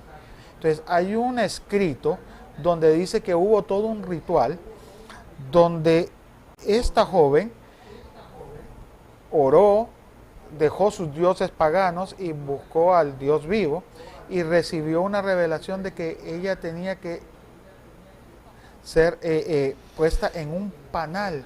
Y dice que cuando ella empezó a orar, llegaron las abejas y se posaron en todo su cuerpo, cubrieron su cara, todo, no hubo una parte que no le cubrieran. Y cuenta que ahí empezó ella su cambio, de acuerdo a esta historia. Entonces, esa es parte que no aparece en nuestra Biblia, y que explica cómo José se pudo casar con una persona que no fuera judía. Y está hablando por primera vez de lo que nosotros llamamos conversos, que pasan de una religión a otra. Y tengo entendido que eso fue la base para que se pudiera realizar otros matrimonios, aparte del de él, donde se veía una mezcla entre judío y alguna raza diferente. O que nosotros, los incursisos, pudiéramos llegar a buscar el Evangelio y convertirnos en seguidores. Entonces, es interesante eso porque no aparece en ningún escrito. Sin embargo, hay historias que se cuentan acerca de esta situación. Son historias que pueden llegar a ser obviamente verdaderas, y aunque no tengamos a ciencia cierta si sucedió, yo creo que, o sea, en el transcurso de la historia y de las vivencias y de lo que hoy podemos llegar a observar, tiene un rasgo muy de verdad, de creíble todo esto. Bueno, por eso te digo que desde que falleció, desde que murió Jesús, hasta después de 30 años no se escribió, o sea, no se encontró nada escrito y todo era verbal. ¿Y por qué no vamos a creer esta historia? Realmente es bastante interesante. Sí. Ahora, respecto al libro de Enoch, te digo que en el primer para mí Enoch fue el primer, digamos, el primer abducido que se registra por escrito. O sea, el primer registro que hay de un hombre abducido. Cuando él dice que mira al cielo y el cielo se abre y aparece un gran carro de fuego, y bueno, incluso él cuando cuenta toda la historia, todo lo que le han narrado y lo que le han dicho a él de que va a suceder, en el primer capítulo, él cuenta que la tierra se abrirá. O sea, situémonos en ese momento, que era cuando la tierra era la Pangea, un solo bloque de tierra. Entonces le dice que la tierra va a temblar, que va a haber muchos terremotos, que se iba a abrir. ¿Está diciendo que se van a formar ahí los continentes? Claro, le estaban diciendo eso, que se iban a formar los continentes, que iba a haber mucho fuego, el agua iba a avanzar sobre los territorios, iba a haber muchas muertes, y eso es lo que sucedió. Sucedió con el diluvio universal. No nos olvidemos que Noé es el padre de Matusalén, Matusalén el padre de Lamec, y Lamec es el padre de Noé, el que crea el arca de Noé. O sea, es el mismo, digamos, árbol genético. O sea, Noé el que arma el arca para salvar, digamos, a su familia y a las distintas especies de animales antes del diluvio, desde Enoch. Enoch sería el bisabuelo de Noé. Sí, es correcto, vendría siendo el bisabuelo. Sí. Y ahí es donde él salva a la gente porque ya veían lo que iba a suceder. A Enoch le dijeron, a pesar de mostrarle obviamente todos los cielos y demás, le dijeron que era lo que iba a suceder. ¿Pero por qué? Porque bajaron estos ángeles caídos en el monte Hermón. El monte Hermón es el monte que yo fui a visitarlo, está en la frontera, hay 3 fronteras de países, que es Siria. Ajá. ¿Estuviste ahí entonces, Nani? Sí, estuve allí. Sí. Siria, Israel y Siria, Israel y creo que Jordania. O sea, nace el río Jordán. Y en ese monte, en el monte Hermón, es donde bajan los ángeles, esos ángeles, digamos, caídos, que toman por esposa a las hijas de los hombres, que eso está también dentro del libro de Enoch. Y nacieron hijos gigantes, y estos hijos gigantes terminaron, comían a sus propios hijos y a las mujeres, e incluso ellos fueron los que les enseñaron a las mujeres todo tipo de brujería y todas esas cosas. Entonces, claro, ya tenían que destruir todo eso, ¿no? Bueno, tengo entendido que el diluvio realmente Aquí lo que querían destruir era todo ese grupo de gigantes porque exploraban la tierra y estaban dominando la tierra y estaban destruyendo al hombre. Estos gigantes fueron la finalidad, una de las finalidades principales del diluvio. Y veo algo interesante que está hablando del diluvio. En 2012, los científicos de la Universidad de Massachusetts comprobaron que sí existió el diluvio, que realmente fue un evento que pasó, porque muchos atribuían que no, que era una fantasía. Sí, es verdad. Pero en definitiva el diluvio sí pasó. ¿Sabía que está tan comprobado que sí se haya perdido un día en la historia de la humanidad? ¿Sí? Está comprobado. Josué le pidió a Dios tiempo para pelear contra el ejército que tenían, con el que está peleando, creo que eran los... Ahorita se me escapa el nombre de ellos ahorita, pero él pidió un día que no anocheciera para poder alcanzarlos y continuar la batalla, y se les dio ese tiempo. Y hay otra parte que se complementa, porque no fue todo un día completo ahí, pero hay otra parte que se complementa con una historia del rey David, donde él pide a Dios una prueba de la existencia de su poder, y eso lo hace retrasando el reloj que ellos tenían, que era una especie de reloj de arena donde va avanzando en la grada, y él lo hizo retroceder. Entonces el tiempo que se pierde en retroceder ese reloj más la batalla que libra Josué suma exactamente 24 horas. Entonces ese día desaparece en definitiva. Sí, hay un día perdido en la historia de la humanidad. Es que la crónica bíblica en definitiva hay eventos ahí que... Bueno, si usted se fija, todos los eventos que aparecen en la Biblia son comprobables. Mucha gente se ha puesto a pensar en la caída de los muros de Jericó. Si recuerda, esos muros eran una muralla impenetrable. ¿Qué pidió Dios? Que marcharan por 7 días alrededor de toda la ciudad. El ejército 7 días a paso. Sonar las trompetas. Otra cosa que usted estaba es el arca de la alianza, el arca del pacto. Eso es sorprendente. Todavía siguen estudiando para que ganasen las guerras. Y algunos creen que este aparato tenía... Porque donde llevaban esta caja, que era una caja con unos ángeles que la guardaban de oro, y supuestamente está en Etiopía, y supuestamente esta caja de oro, supuestamente cuando la ponían cerca de algo, de personas, podía destruir miles de personas, ejércitos completos. Que era la tribu de Leví, que eran los únicos que podían acercarse a por eso es arca de la alianza, el arca del pacto.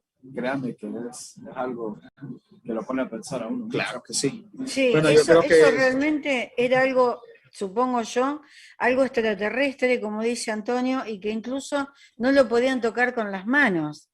Tenían que ponerse una especie de guante o manoplas, porque tenía mucha, y de traje, claro, por la radiación que tenía eso. Y vos sabés que no es la única... acá han dejado alienígenas arcas, pero eso ya es otro tema, ¿no? Porque estamos hablando de esto, pero no sería la única que hay.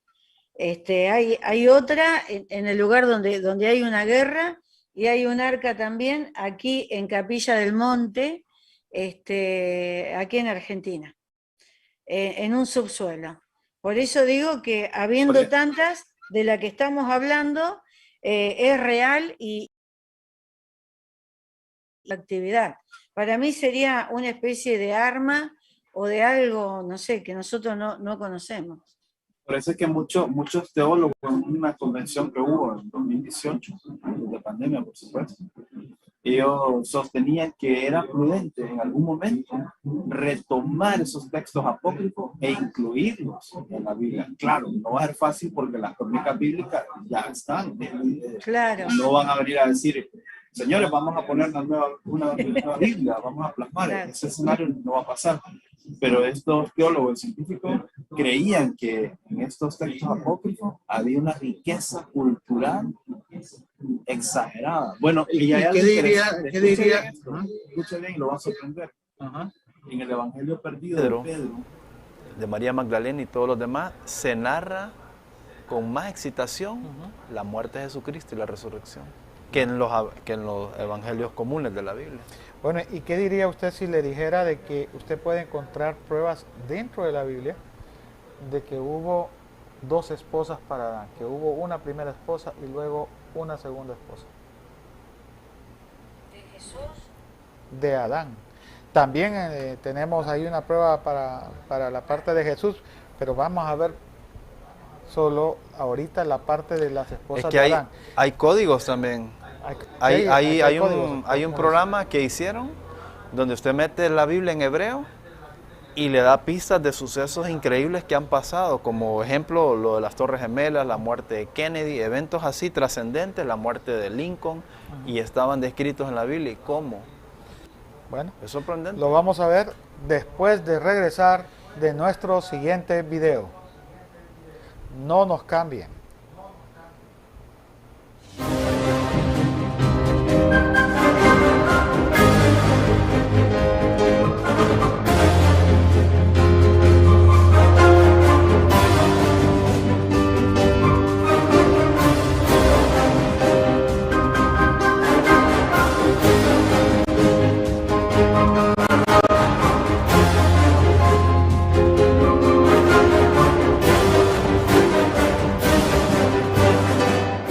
Hola amigos, en este episodio les contaremos y mostraremos la Biblia más antigua, una pintura arcaica, o más bien sus restos, y otros hallazgos que resultan muy interesantes de estudiar para los historiadores modernos. Pero antes de continuar viendo, no olviden de suscribirse al canal y hacer clic en la campanilla para que no se pierdan nada.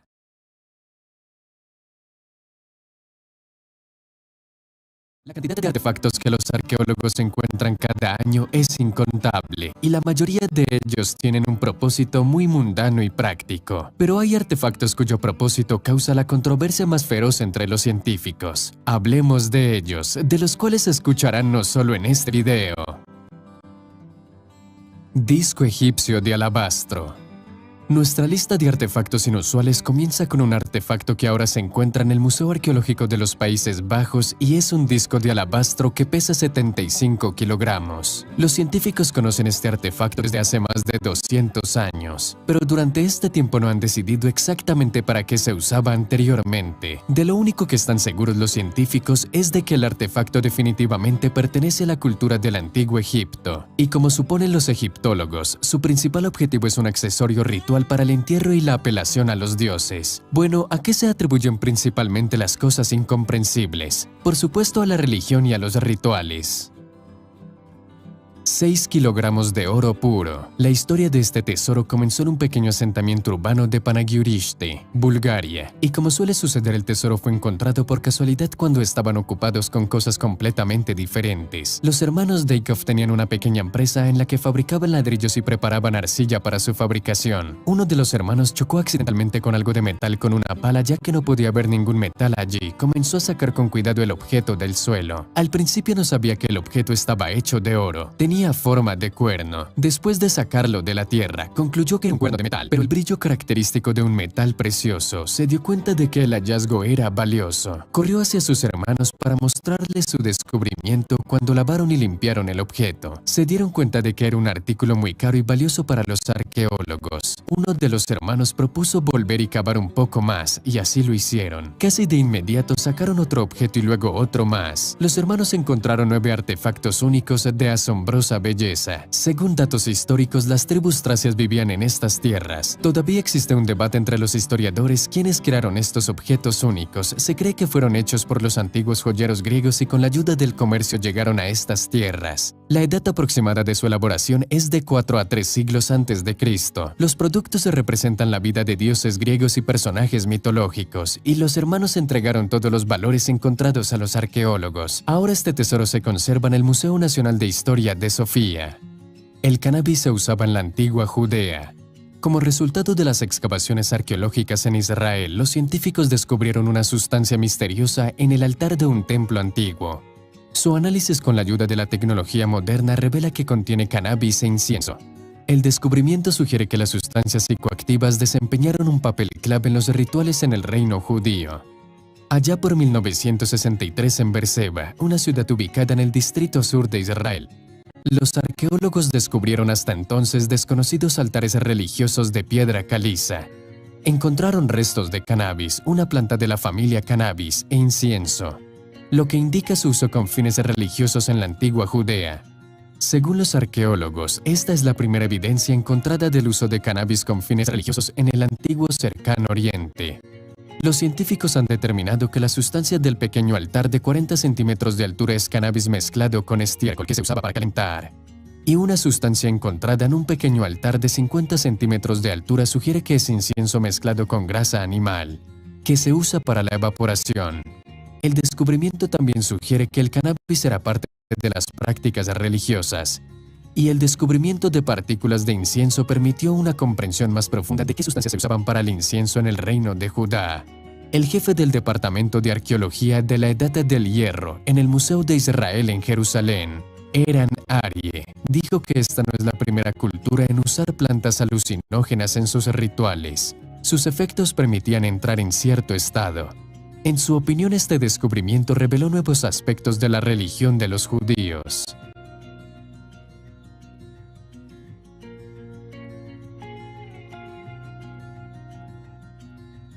Corredor subterráneo de 100 metros. Los científicos mexicanos lograron encontrar una entrada a un corredor subterráneo debajo del templo de Quetzalcóatl de la serpiente emplumada, donde creen que se puede ubicar las tumbas de los antiguos gobernantes indígenas. El templo de la serpiente emplumada se encuentra en Teotihuacán. Los científicos tuvieron que excavar durante unos 8 meses antes de que se descubriera el pasaje. Los científicos lograron establecer que la longitud del túnel es de 100 metros y lo encontraron a 5 metros del edificio. Los científicos aún no han logrado despejar por completo el pasaje subterráneo, el cual fue sellado entre el 200 y el 250 después de Cristo. Es posible que los propios habitantes de Teotihuacán cerraron la entrada hacia el túnel ya que en él escondían algo muy valioso para ellos, pero con la ayuda de un escáner láser y otros dispositivos. Los científicos lograron ver los primeros 36 metros del túnel. Más de eso todavía no es posible, ya que el paso está cerrado por varios obstáculos. La entrada al túnel tiene forma cuadrada con 4 metros de cada lado. Hasta el momento se ha podido despejar un pasaje de unos 68 metros. Se excavaron unas 2,5 toneladas de tierra, y mientras se despejaba el paisaje también se encontraron artefactos, como platos antiguos, utensilios para el hogar, estatuas, jarras y mucho más. En total se descubrieron más de 50,000 artefactos diferentes. Según la investigación geofísica, este túnel puede conectar varias galerías grandes o muchas salas secretas pueden estar ocultas aquí. Sin embargo, hasta que los científicos aclaren el pasaje por completo, no sabremos la respuesta final, solo nos queda especular. Una pintura que estuvo bajo tierra durante 7 siglos. Los científicos han descubierto en una fosa de una antigua barraca construida en el siglo XIV fragmentos de telas con un patrón y una placa de madera delgada. Según los investigadores, esto no es más que un lienzo antiguo que servía como decoración para viviendas. El jefe del Departamento de Arqueología del Museo Reserva Histórico y Arqueológico de Azov, Andrei Maslovsky, dijo que tal hallazgo fue el primero en su práctica antes de que solo había visto frescos y azulejos. Podemos suponer que tenía un tamaño de 30 por 30 centímetros. En ella se representaban flores, tallos. De todos modos hemos examinado las hojas. Las pinturas estaban en un agujero a una profundidad de aproximadamente 1,5 metros. Como resultado, los investigadores desenterraron varios fragmentos del tamaño de una moneda con pintura roja visible en ellos. Por el momento, los restauradores locales se ocupan de esta rareza. Los expertos no descartan que el dibujo se restaure parcialmente. Tal vez el autor sea un artista desconocido del siglo XIV.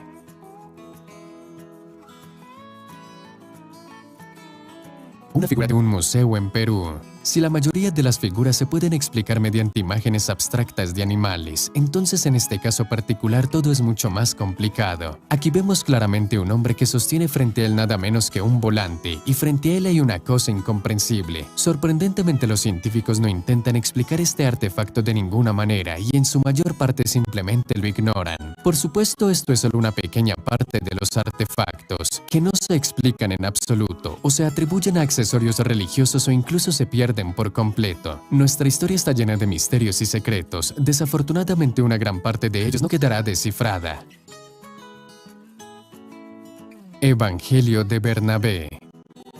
Todo el libro está escrito en asirio, un antiguo dialecto del arameo, pero lo principal es que este libro contiene el Evangelio de Bernabé, uno de los discípulos de Cristo que viajó con el apóstol Pablo.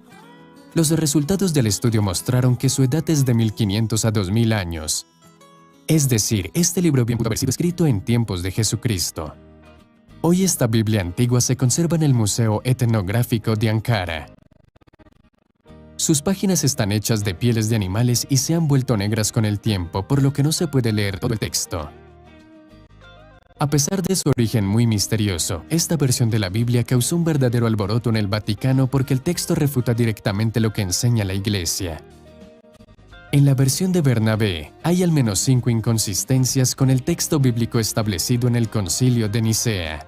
Primero, se sostiene que Jesús no era el Hijo de Dios, sino un profeta. Además, el texto dice que Jesús ascendió vivo al cielo y no fue crucificado, y Judas Iscariote ocupó su lugar en la cruz. Sorprendentemente, el Vaticano reconoce oficialmente el hecho de que en el año 325 después de Cristo, los evangelios fueron seleccionados y algunos de ellos fueron censurados. Quizás entre los no aprobados está el Evangelio de Bernabé, cuyo texto se encontró en Turquía. Los expertos han demostrado que el libro es un original que tiene más de 1500 años. El texto también indica que la llegada del último profeta islámico pronto tendrá lugar en la tierra.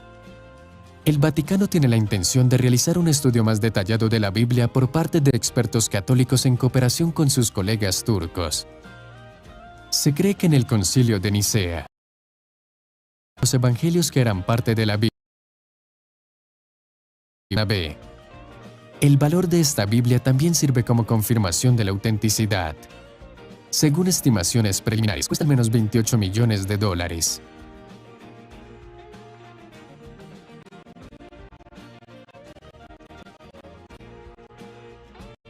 La estructura maya más grande y antigua.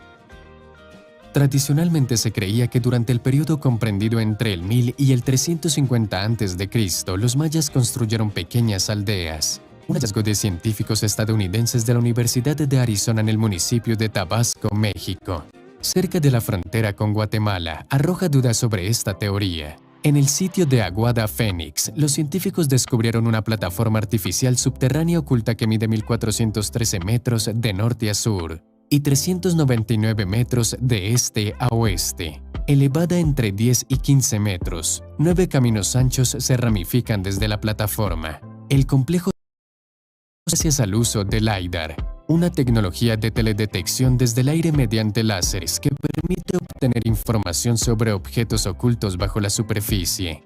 Este sitio era previamente desconocido porque ese enorme plano parecía un paisaje natural. Sin embargo, con el LiDAR está claro que se trata de una estructura bien planificada. A través de la datación por radiocarbono, los arqueólogos han demostrado que el complejo fue construido entre 1000 y 800 a.C., lo que lo convierte en el edificio monumental más antiguo de la cultura maya, así como el más grande. El tamaño es mucho más grande que las pirámides y palacios de periodos posteriores. El descubrimiento de los científicos nos hace echarle nuevamente un vistazo a la formación de la civilización maya. Según los investigadores, en este momento los mayas aún no tenían tal estratificación social, pero ya tenían conocimientos serios en el campo de la arquitectura y la construcción. Eso es todo. Si aprendieron algo nuevo y fue interesante para ustedes, denle like y suscríbanse a nuestro canal. Hasta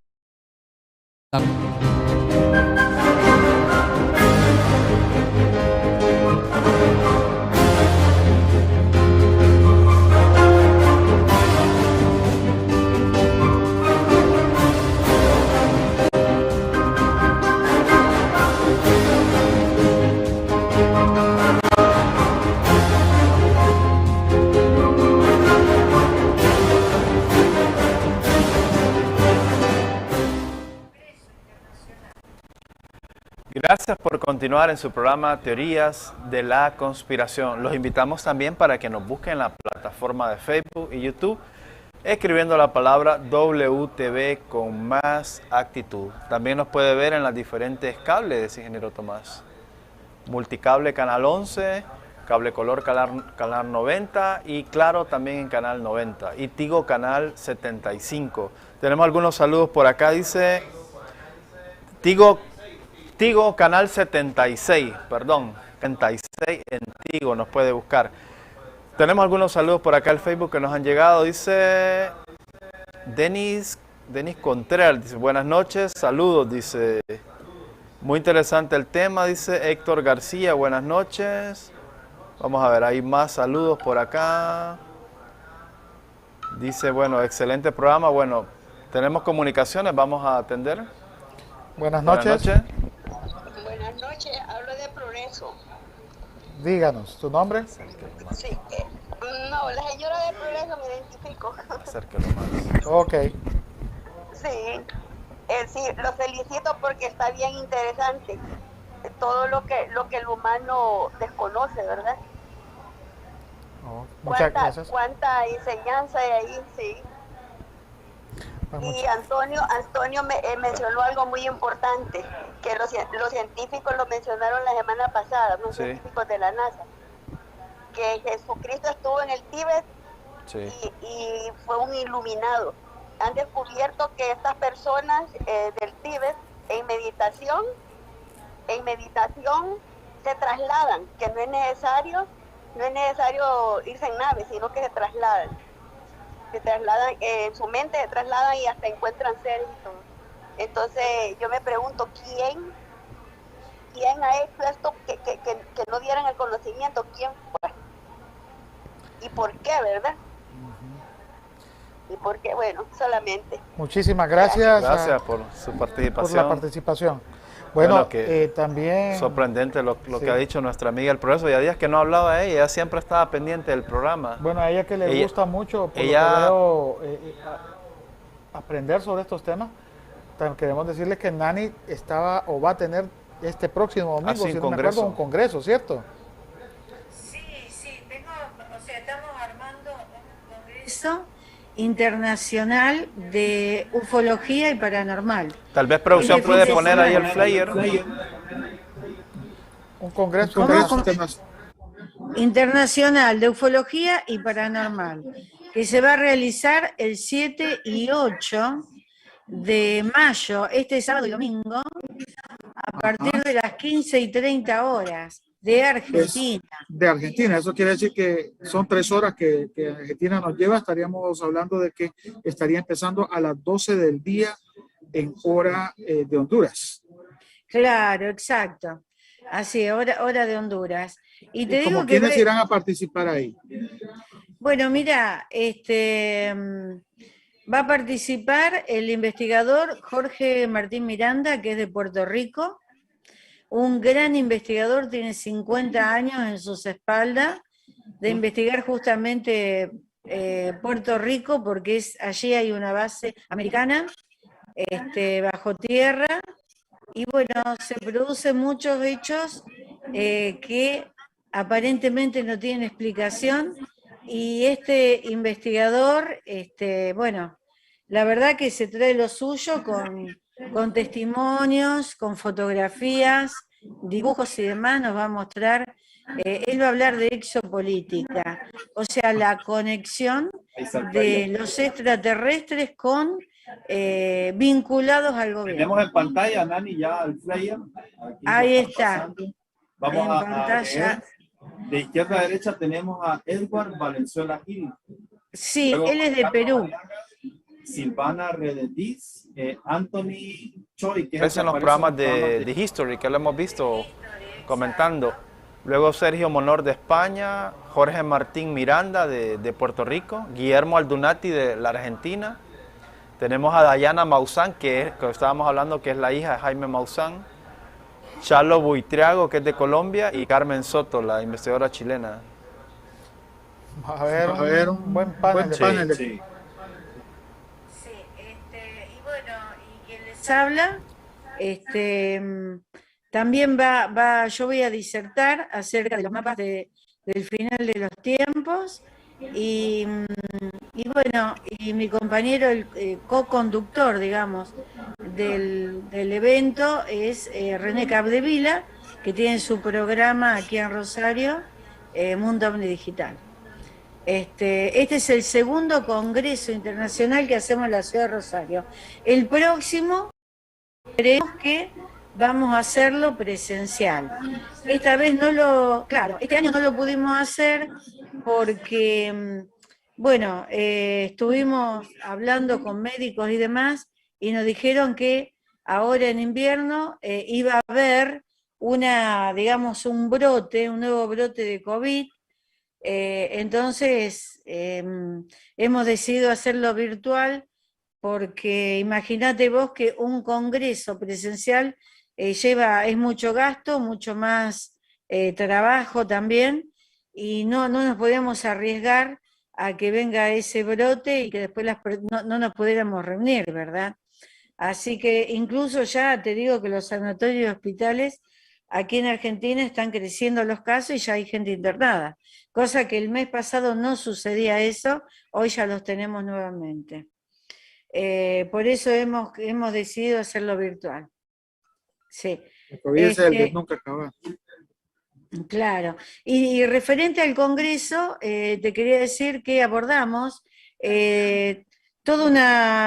dentro de lo que todas las distintas aristas que componen la ufología, como ser la arqueología, las naves que aparecen en pinturas rupestres, en frisos antiguos, después el tema de abducciones, exopolítica, contactismo, la investigación técnica. Bueno, te digo que es muy, muy abarcativo. Así que invito a todos los amigos de Teoría de la Conspiración a ver este congreso este fin de semana. Es totalmente gratuito.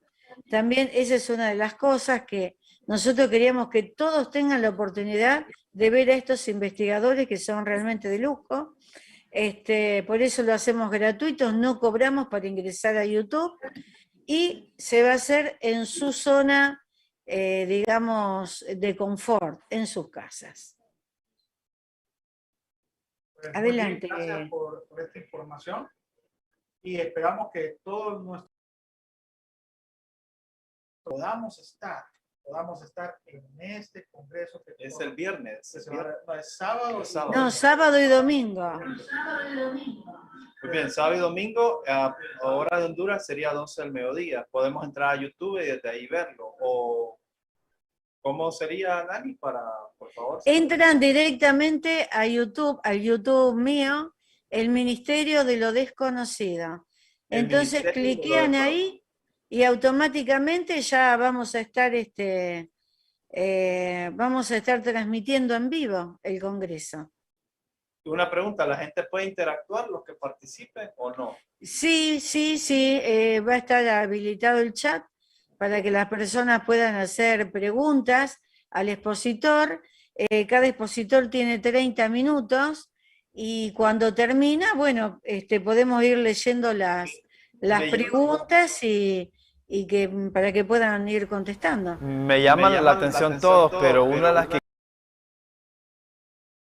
Dayana Maussan, no sé por qué, tengo un poco de intriga. Es por el apellido, creo yo. No por el apellido, no que quiero escucharla en definitiva, quiero escuchar a todos, claro. Dayana Maussan va a hablar acerca de los círculos de cosecha, una investigación que hizo ella, por su cuenta, no le ayudó el papá, nada. Ella sola, te digo, porque me mandó el video y pude verlo, y ella caminando ahí, viendo lo impresionante que es eso, ¿no? Cuando se dobla el césped o el sembrado de trigo o lo que sea, y bueno, es increíble estos seres extraterrestres, los mensajes que van dejando para la humanidad, esos dibujos que parecen realmente artísticos. En algunos, recuerdo que don Jaime, cuando estuvo en Inglaterra, hizo un documental acerca de los círculos de cosecha, algo impresionante. E incluso se podía, en esa investigación se pudo llegar a ver cómo descienden de las naves una especie de esferas que van armando los círculos. Son esferas teledirigidas desde las naves que van formando todos los dibujos que ellos necesitan mostrar. los mensajes, digamos. Y en muchas ocasiones quisieron desbaratar eso, creyendo que era ilusión óptica, que las mismas personas de ahí lo hacían y en ningún momento descubrieron que verdaderamente había algo ahí extraño que hacía esos círculos. Con una... Sí. Y lo hacen con una especie de drones que bajan de las naves, son teledirigidas. Bueno, gracias entonces por la información acerca de lo que es el Congreso, y todos estamos invitados para poder ver este Congreso y lo más importante, poder interactuar a través del chat. Sí recomendamos que cuando estemos en este Congreso pues podamos, bueno, no sé si se puede también expresar o solamente a través del chat, pero que podamos expresar nuestras ideas para que podamos enriquecer nuestros conocimientos. Recuerdo que antes de irnos a la pausa estábamos hablando de que Adán tuvo 2 esposas. Yo siempre tuve curiosidad, bueno, ¿y eso dónde está en la Biblia? ¿Dónde aparece? Sí. ¿Y en qué se basa? Y me llamó la atención y por eso trajimos la Biblia acá. Y empezamos a buscar información y encontramos algo interesante. Por ejemplo, en Génesis, en su verso 1, en el capítulo 1, verso 27 dice: y creó Dios al hombre a su imagen y a semejanza. De Dios los creó, varón y hembra los creó. Está hablando de una creación simultánea, hombre y mujer. Hombre y mujer, varón y hembra. Lo que te están diciendo que la primera creación eran hombre y mujer sacados de la tierra, ahí los creó. Pero luego cuando vemos el capítulo 2, ahí pareciera que hubiera una nueva creación. Y dice, permítame ver. Y hay otra evidencia curiosa también. Cuando Eva... Aquí está. Y de la tierra. Dice, Jehová Dios hizo caer un sueño, en el 21 del verso 2 dice: Dios hizo caer un sueño profundo sobre Adán, y éste se quedó dormido. Entonces tomó una costilla y cerró la carne en su lugar. Y de la costilla que Jehová Dios tomó del hombre, hizo una mujer y la trajo al hombre. Estamos hablando ya de otra mujer. Entonces yo digo, bueno, puede ser que sea cierto y que realmente estamos hablando de 2 mujeres diferentes, pero entonces Eva es su segunda mujer. ¿Y cómo se llamaba la primera mujer? Entonces empezamos a investigar y encontramos que en Isaías, en el capítulo 34, en el verso 14, se hace referencia en la Biblia al nombre Lilith. Es donde es mencionada por primera vez. Y en las traducciones modernas que se han sacado en los últimos años, quitaron el nombre de Lilith y en lugar de ponerle Lilith, le pusieron lechuza. Sí, lechuza, permítame por aquí. Lo que pasa es que en algunas tradiciones Lilith es la mujer del mal. Correcto. Bueno, según la historia dice de que ella no quería ser dominada por Adán y Adán quería dominar. Entonces que ella llegó un momento que se atrevió a pronunciar el nombre de Dios, que era impronunciable, y que al momento que lo pronunció, salieron alas en ella y se elevó hacia los cielos. Dios estuvo dispuesto a perdonarla si ella regresaba nuevamente con Adán y aceptaba el dominio, pero ella no quiso. Entonces la historia dice, en los libros que cuentan la historia de Lilith, que dicen que el castigo de ella es que ella iba a perder 100 de sus hijos de forma diaria. Entonces me dice automáticamente que en el jardín del Edén ya había procreación. Claro. Que existía ya el hombre, que eran normales, pero ella estaba perdiendo eso. Entonces se cree en el ámbito judío de que Lilith es la responsable, porque se cree que ella en venganza mata a los niños en el vientre de la mamá. Y que una serie de demonios que también la sigue. Pues fíjense lo que dice aquí en lo que es Isaías, el capítulo 34, en su verso 14. Dice así: y las fieras del desierto se encontrarán con las hienas, y el macho cabrío, que es como se refiere a Sataniel, llamará a su compañero, dice aquí, en otras dice a su compañera. Lilith, dicen algunas versiones, y aquí en esta le cambiaron a lechuza. También tendrá allí descanso y hallará para sí lugar de reposo. ¿Quién es el que va a hallar para sí lugar de reposo? Pues Sataniel, en su esposa. Es lo que ocurre por lo general con los hombres. Encontramos reposo y descanso en nuestra esposa. Es prácticamente lo mismo. Entonces me llamó poderosamente la atención. Y si eso es así, ¿por qué no se habla más de ella en el Génesis? Entonces, según nos cuenta la historia, esos libros, el libro de Lilith fue sacado por el contenido sexual que había ahí. Pero es que ahí entramos en otro escenario también. Ya Díaz le comentaba a usted que estaba hablando con un teólogo, poeta, y me dijo a mí que en ningún momento de la Biblia o las crónicas bíblicas había erotismo.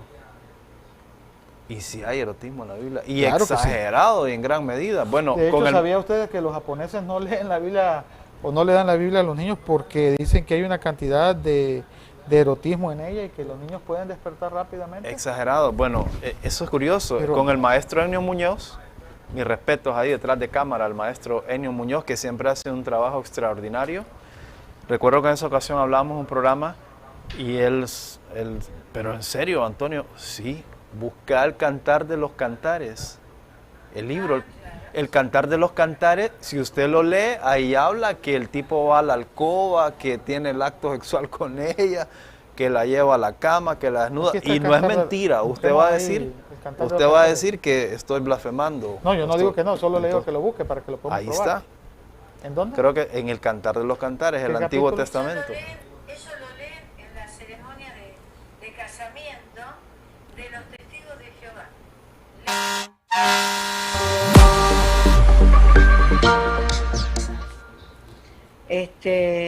Es real, pero bueno. La Biblia también se nos metió ahorita aquí en el programa haciendo el pa. Sí. Bueno, pues sí, entonces lo que estamos hablando es que la Biblia es un libro que es una guía. Nos dice la forma correcta de vivir. Y nos dice también las recompensas que tenemos al vivir de una forma correcta, y también nos dice las situaciones en las que vamos a estar al no vivirla. Por ejemplo, en la Biblia, si usted recuerda lo que le dice de los hijos de David, ¿verdad? Cuando él comete su falta y le está hablando de que el hermano, no me acuerdo cómo se llamaba él ahorita, viola a su hermana, y en represalia de eso su hijo mayor mata a este muchacho, y después se enfrenta a su padre, y supuestamente él era un hijo muy hermoso. ¿Cómo es que se llamaba este joven? Se me escapa el nombre, que termina al final atrapado en una enredadera de sus cabellos, y el ejército llega y le corta la cabeza, y ahí lo mata, y se lo llevan a David. Pero no me acuerdo, Absalón, no me acuerdo cómo se llamaba, Absalón o algo así se llamaba el muchacho, no me acuerdo exactamente muy bien, pero la historia habla de una serie de cosas que pasaron a raíz de haber hecho algo indebido en la parte sexual, como es, ¿cómo le llamaríamos a esto? El adulterio, ¿verdad? Porque no fue violación, porque la muchacha salió y se acostó con él voluntariamente porque él era el rey y se lo pidió. Pero ahí hubo asesinato cuando mató a su esposo. ¿Y cómo lo pagó, verdad? Porque hasta el niño que esperó con ella muere. Entonces, entendemos. En realidad hay pasajes que en su mayoría todos son ejemplos de vida, son enseñanzas. Eso es lo que hay que rescatar. Y bueno, y de muchos libros apócrifos, por ahí es bastante discutible todo lo que dicen, porque, claro, porque hay cosas que hablan de Jesús que en realidad no son, y que no queremos comprenderlos, ni entenderlo, ni creerlo. Hay una parte donde habla de que Jesús, cuando era niño, esto lo estábamos hablando detrás de cámara, cuando era niño tenía tantos poderes que se enojó con con un niño de la edad de él, y con el solo hecho de apuntarlo con su dedo, el chico cae muerto. Entonces vienen los padres del niño a reclamarle a José y a María. ¿Por qué Jesús había matado a su hijo? Y Jesús, bueno, dice, ¿y yo por qué no debo hacer eso? Y bueno, no sé bien cuántas cosas dijo. Y cuando se le acercan los padres a él les pone la mano delante y caen muertos también. Y a nosotros a creer en un Dios de amor, en un Dios que enseña, en un Dios que cobija a la gente, o sea, a entregarnos a Él como nuestro Padre. Y bueno, y leer eso, la verdad que eso está en un libro apócrifo, y para mí está bien que haya quedado escondido, porque yo no puedo creer que un Dios de amor o que Jesús, Hijo de Dios, haya hecho algo así. Y más cuando en los mandamientos está, no matarás. Claro, por supuesto. No condice ese párrafo, no condice esa historia con lo que nos enseñaron a nosotros. Ahora, lo de María Magdalena, de que ella era una gran dirigente, una mujer, y que en ese tiempo los hombres eran demasiado machistas y que por eso escondió en el libro, bueno, sí, ahí te lo creo. ¿Por qué lo han escondido? Lo que en el libro donde parece ser, claro, que es el más perfecto por el hecho de que es lo que habla realmente Jesús. Habla como que hablara directamente él, están expuestos sus pensamientos. No hay, claro, bueno, eso lo han sacado para quitar poder. Pero bueno, puede haber otras cosas, otros pasajes que no son convenientes para la humanidad para que lo lean. Sí, de hecho algunos de los libros que se sacaron como los evangelios gnósticos, estos libros lo que hacen es un despertar de la conciencia. Claro. Y todavía Sí. llevan a la humanidad a vivir otra etapa más elevada. Y sí. En esas, y creo que para cuando eso ocurrió, pues creo que la gente de esa época no estaba preparada para ello. Y eso significaba perder el control de lo que estaban dominando en el momento, ¿verdad? Bueno, ya estamos casi al final de nuestro programa y quisiéramos... Bueno, antes que eso, quiero leer algunas cosas aquí. ¿Quiere leer lo que estábamos hablando del cantar de los cantares? Sí, dice en el capítulo, hay muchos. Claro, pero vamos a leer algunos que están por acá. Dice el capítulo 4, dice, voy a leer algunas cosas, dice. Tus dientes, dice, como manada de ovejas trasquiladas, que suben del lavadero, todas con crías gemelas, y ninguna de ellas ha perdido su cría. Bueno, ese es un punto, aquí viene otro. Tu cuello como la torre de David, edificada para armería, dice. De ella cuelgan 1000 escudos, dice. Tus 2 pechos, como crías gemelas de gacela, que se apacientan entre lirios. Hasta que despunte el día y huyan las sombras, me iré al monte de la mirra. Toda tú eres hermosa, amada mía, y en ti no hay mancha. Ven conmigo del Líbano, oh esposa mía. Y así siguen más cosas. Si usted ve, bueno, que la poesía tiene eso, que va ahondando y crea esas imágenes poéticas y esa interioridad con el cosmos, con la divinidad, y se va dando cuenta que cuando dice los pechos, sí, está hablando de la sensualidad, de la pasión, del fuego. Y bueno, y así hay muchas cosas más aquí, pero que no las vamos a leer ahorita, sino que en otra ocasión. Está bien, será en otra ocasión. Sí. Bueno, gracias por haber estado aquí con nosotros en Teorías de la Conspiración. Y Nani, tus palabras. Bien, muchas gracias por haberme invitado, por compartir con ustedes este tema tan interesante, tan relevante para la humanidad.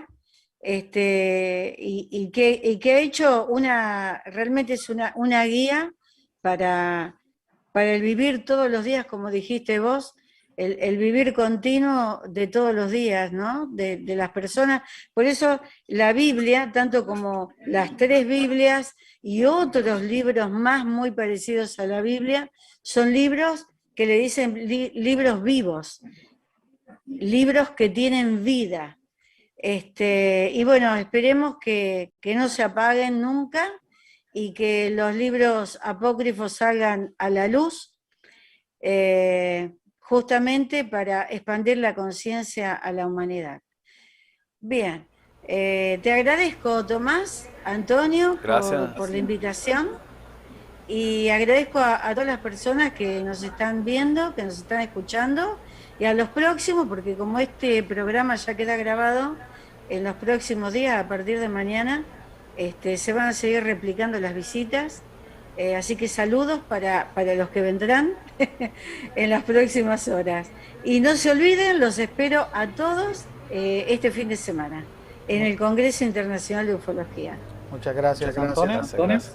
Bueno, encantado de haber hecho una edición más de Teorías de la Conspiración. Un saludo especial ahí para todos los amigos de La Perfecto, que no se pierden el programa, los amigos de La Perfecto Vázquez, a mi mamá que nos está mirando, a mi hija Marbella, al ingeniero Esteban Handal, que nos ve, ya nos acaban de confirmar que estaba mirando el programa, al ingeniero o maestro Ennio Muñoz, que siempre hace un trabajo extraordinario, a usted, ingeniero Tomás Zavala, y a muchos de los seguidores que siguen las páginas de Teorías de la Conspiración. Y bueno, solo quiero despedirme con un pensamiento de la Madre Teresa de Calcuta, que dice ella que a veces sentimos que lo que hacemos es solo una gotita en el mar, pero el mar sin esa gota sería menos. Sí. Bueno, sí. Muchas gracias. Bueno, muchas gracias a todos por haber estado en nuestro programa Teorías de la Conspiración. Será hasta el próximo miércoles que nos volvamos a ver con un nuevo tema que esperamos llegue a ser de su agrado.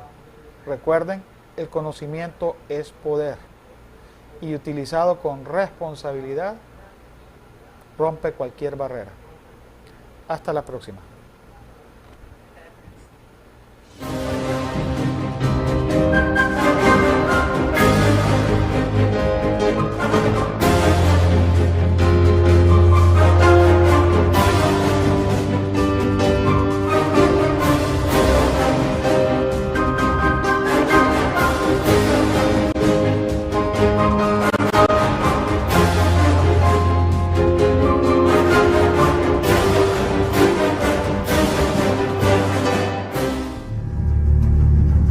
¿Hay alienígenas en la Tierra?